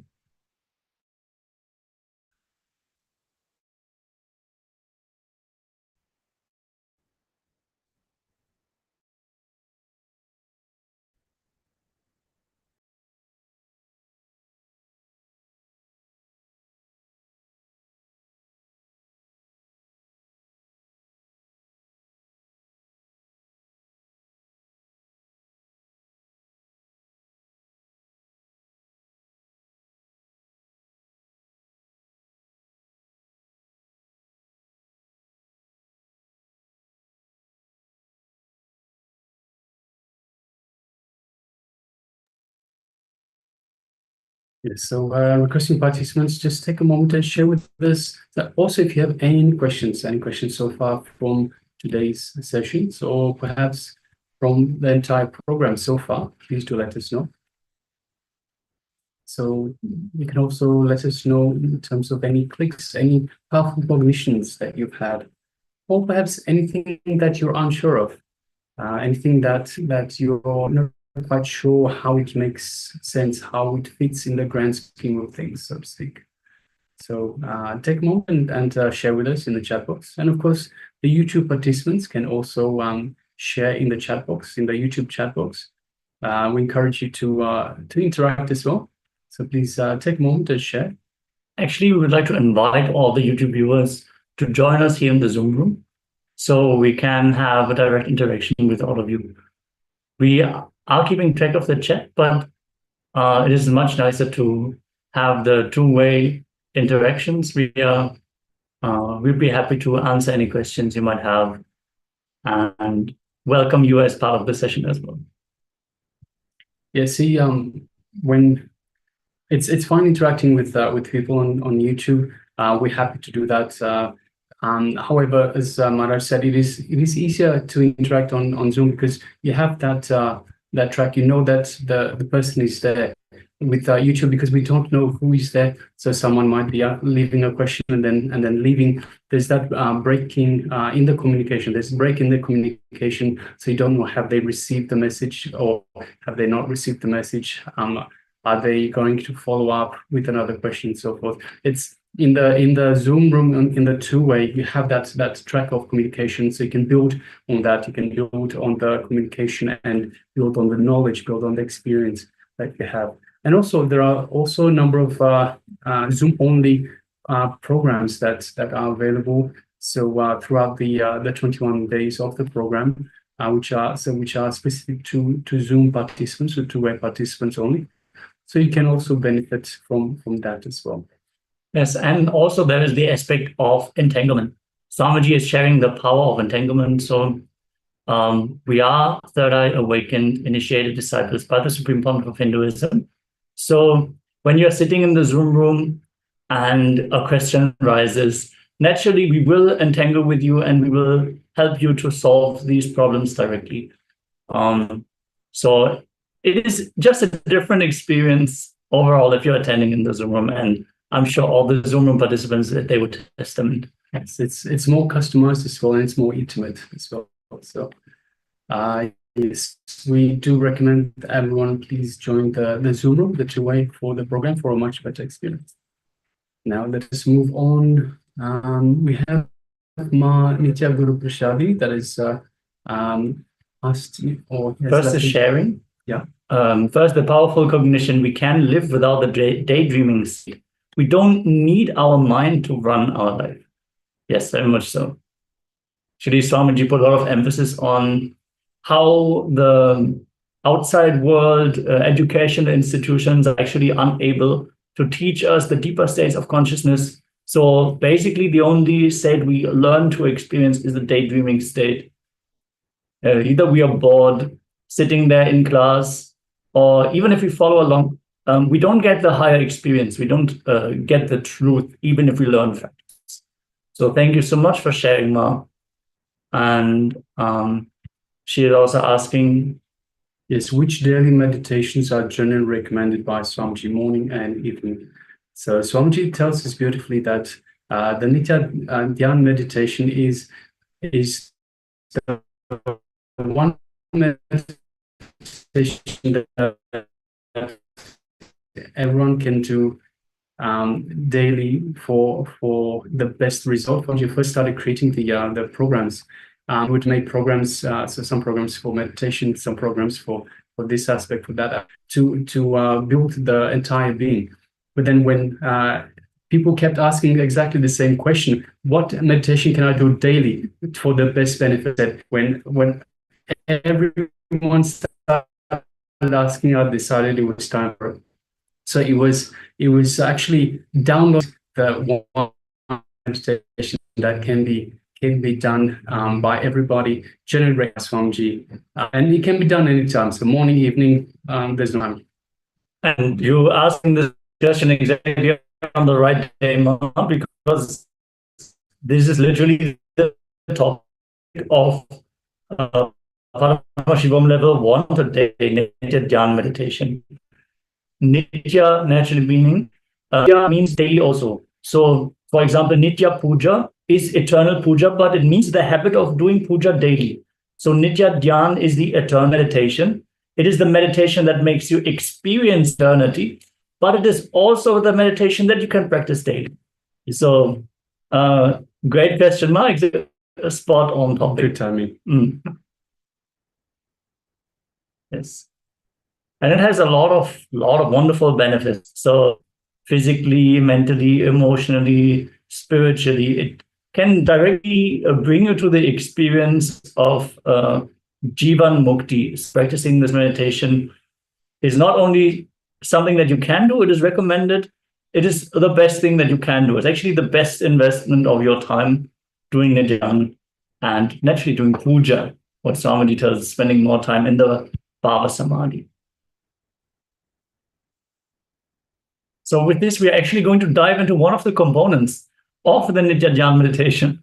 As you're asking these questions, we're going to have a session on the first component of the Nithya Dhyaan meditation, which is chaotic breathing. All right, so let us get ready for this chaotic breathing.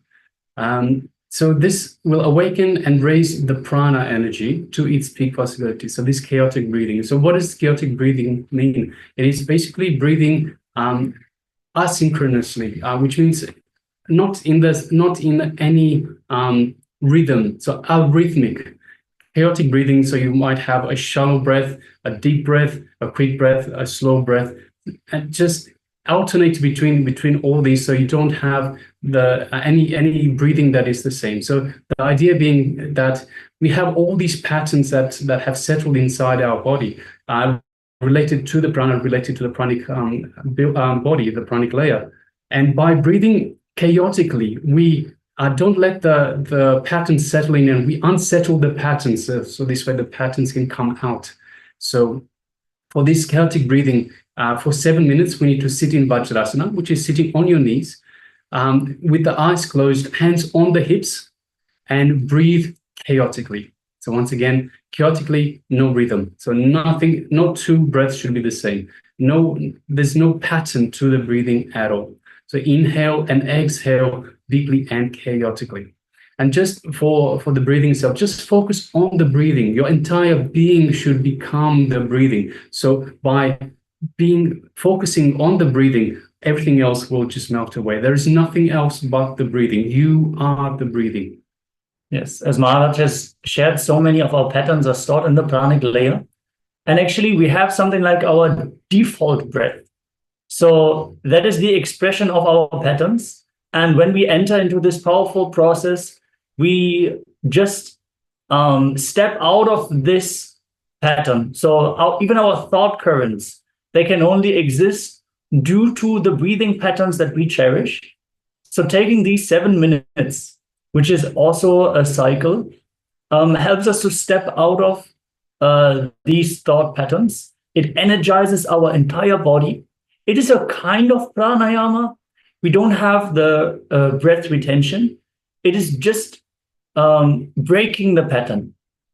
One thing about the Vajrasana, it is a very powerful posture. So we recommend all of you to try to sit in Vajrasana as much as possible. So in a kneeling position, sitting on your heels with the top of the feet flat on the ground. So sitting on the heels with the perineum, with the Muladhara chakra, basically.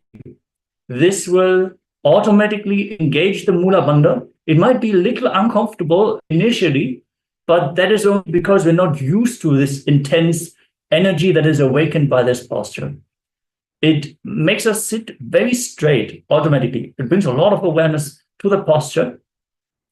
And yeah, normally, if we sit casually, in our body, the energy flows from the Sahasrara chakra, from the crown center, to the Muladhara chakra. It flows downwards to the root center. And Vajrasana helps us to turn this prana movement around, to turn it to an upward movement of energy. So the Kundalini, which is resting in a coiled up form in the Muladhara chakra, that is being awakened by this intense posture. So we really recommend all of you to try to sit in Vajrasana as much as possible. If it is not possible for you, that is okay. But we still would like to emphasize that preparing your body intense Nityananda yoga daily to be able to sit in all the asanas restfully, comfortably. That is the way how you will not only start manifesting powers, you will start manifesting health, you will start manifesting wealth, you will start manifesting even beautiful relationships. How can a sitting posture lead to beautiful relationships, you might ask? See, when the Kundalini is awakened, the patterns that we carry in our muscle memory, in our bio memory, they will just simply be burned. So the intense energy awakening, that will help us to be more focused, to be more settled, less easily agitated, with a strong nervous system.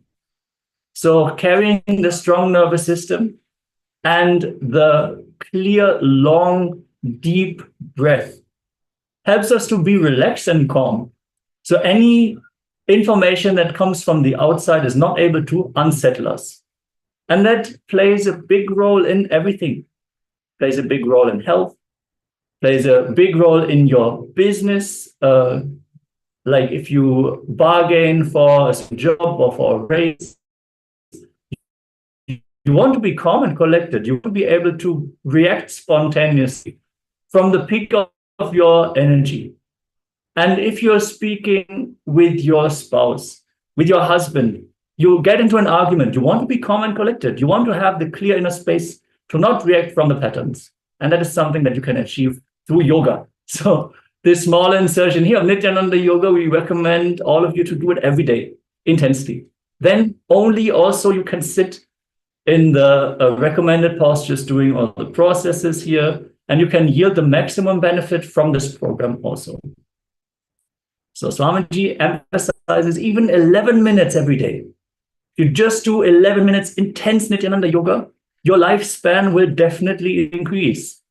Your bank balance will definitely increase. Your health will definitely increase, and your relationships will definitely flower just because of the intense energy that you are infusing. So with this, let us move on to the actual exercise. So let us enter into Vajrasana. Close your eyes, place your hands on the hips, and start inhaling and exhaling deeply and chaotically. No rhythm, just intense breathing. For 7 minutes, let us enter into this exercise. Yes. again, if there is any questions, anything which is unclear, let us know as we enter into this technique.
Yes, you can relax now. So relax from this chaotic breathing. And just take a moment and settle down. And then share with us, how do you feel after this? Like, what is your experience after this chaotic breathing? So just take a moment and share with us. So those of you that are on YouTube as well, you can share as well. If you've taken part in this chaotic breathing meditation, and take a moment and share with us how you feel. So just take a moment, first of all, and just settle down. So you might be breathing a little bit heavy. You might be having even a little bit of lightheadedness from the constant push and pull of the oxygen into your lungs. But just take a moment and settle down and share with us how you feel, how you experience this after this meditation, this powerful meditation.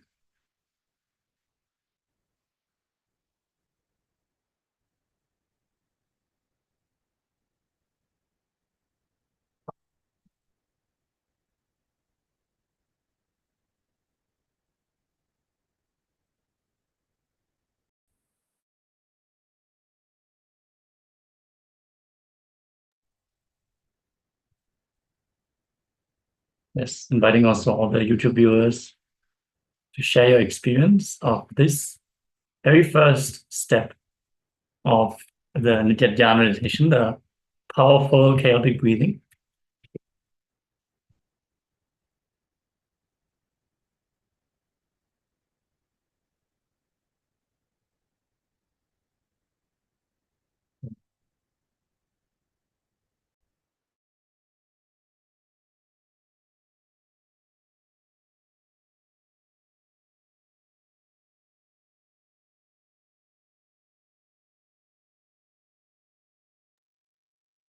Yes. If you are still yet to share, you can go ahead as we are getting ready for the next segment, which is going to be the next round of the power manifestation. Yes, we're manifesting the power of thought current scanning. So in the first round, the acharyas were looking at an image, and the participants were scanning for details about the image that we were looking at. In this round, we are actually going to think of a word. So let us all get ready and settle down to join this power manifestation. So let us sit comfortably with the head, neck, and spine in a straight line.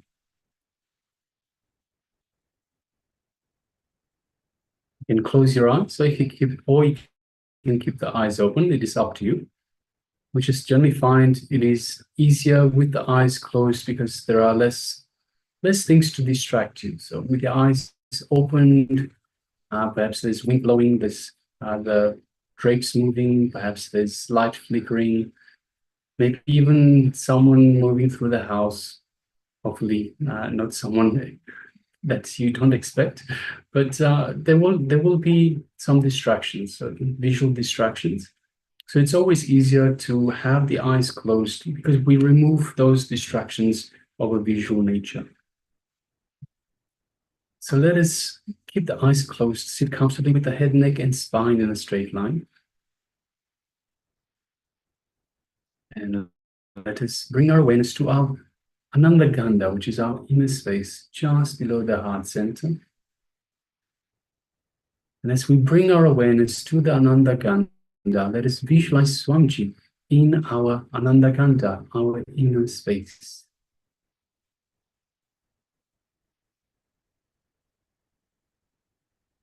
Just the mere remembrance of Swamiji invokes the Master in our inner space, in our Ananda Gandha. It kindles our feeling connection to the Master.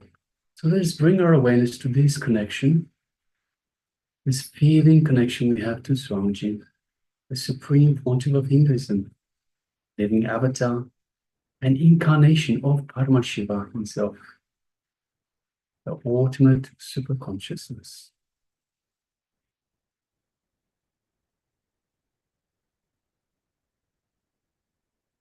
Feel the space of oneness with Swamiji, with Paramashiva, in your inner space.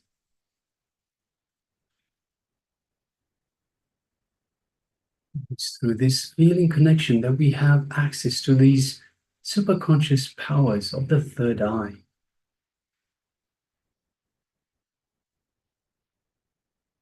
Let us bring ourselves to the space of restful awareness in our inner space, in oneness with Swamiji, in oneness with Paramashiva.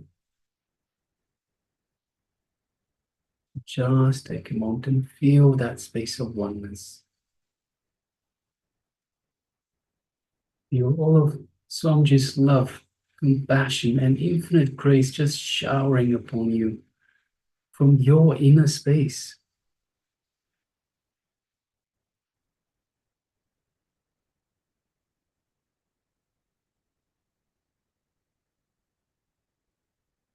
In this space of oneness with Swamiji, let us now bring our awareness to the third eye, the Ajna chakra just between the eyebrows. And let us gaze lightly into Swamiji's third eye. Just slightly, gently, don't strain yourself, don't concentrate. So just the way you would be looking at a flower, a beautiful flower. Gaze into Swamiji's third eye. As you do so, you will find an energetic connection from Swamiji's third eye to your third eye.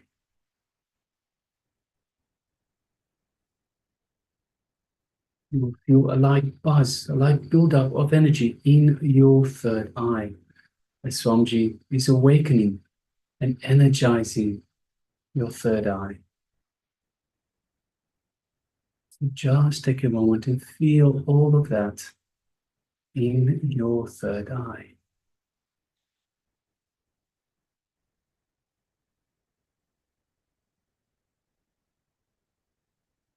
Now let us start chanting Mahavakya.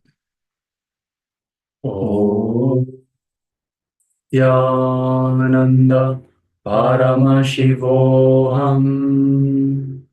Om Nithyananda Paramashivoham.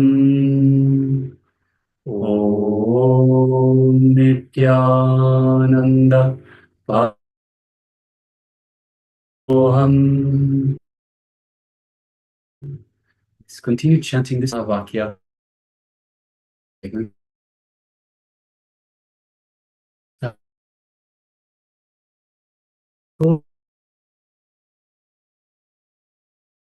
Are now thinking of a word. So scan our thoughts and let us know what is revealed to you. What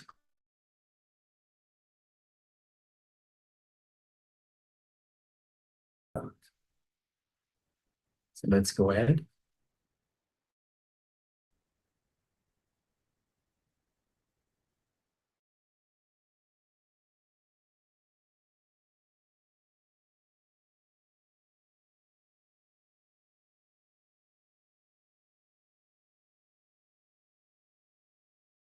Paramashivoham.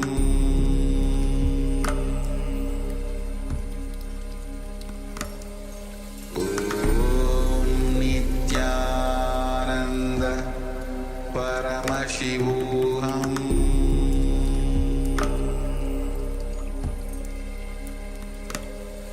Om Nithyananda Paramashivoham.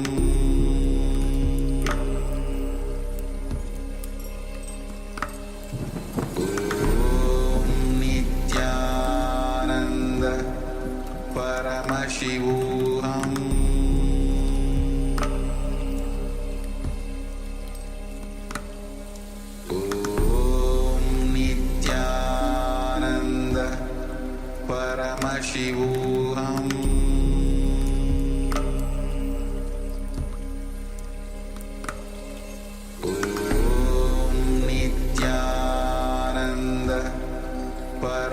Paramashivoham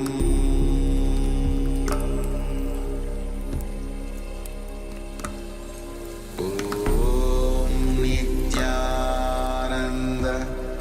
Paramashivoham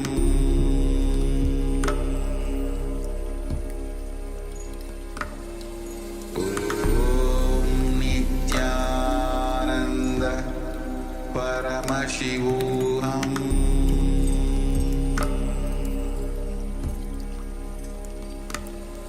Om Nithyananda Paramashivoham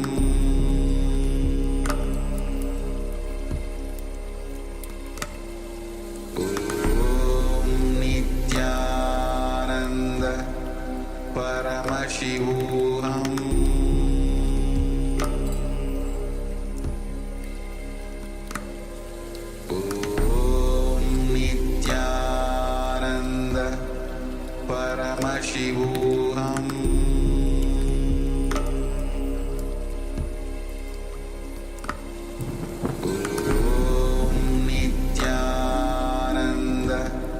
Paramashivoham Om Nithyananda Paramashivoham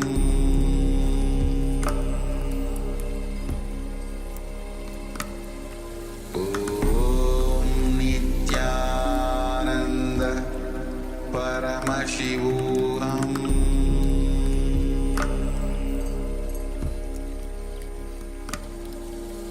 Om Nithyananda Paramashivoham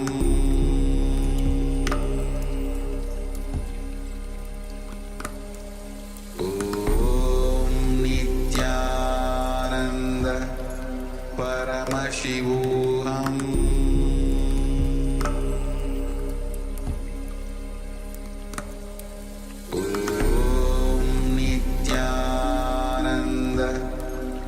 Paramashivoham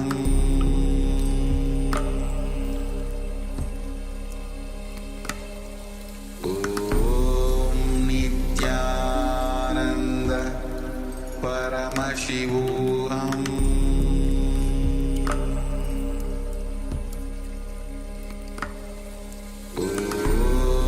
Nithyananda Paramashivoham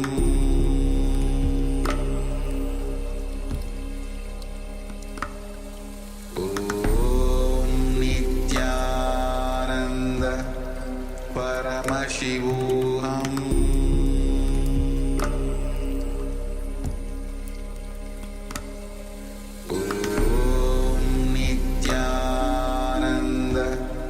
Paramashivoham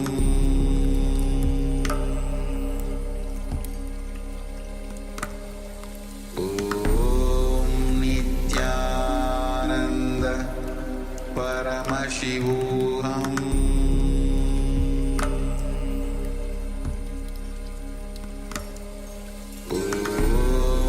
Nithyananda Paramashivoham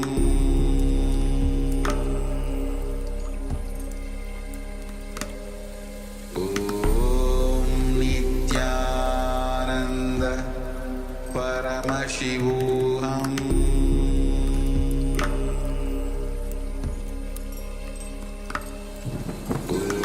Om Nithyananda Paramashivoham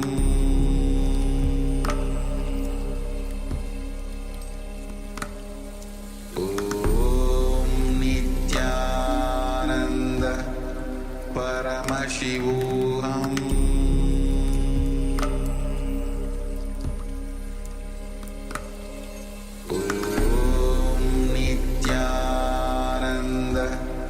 Paramashivoham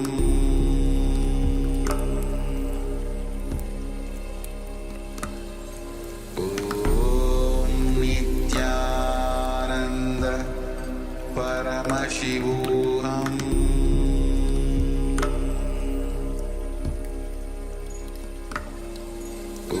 Om Nithyananda Paramashivoham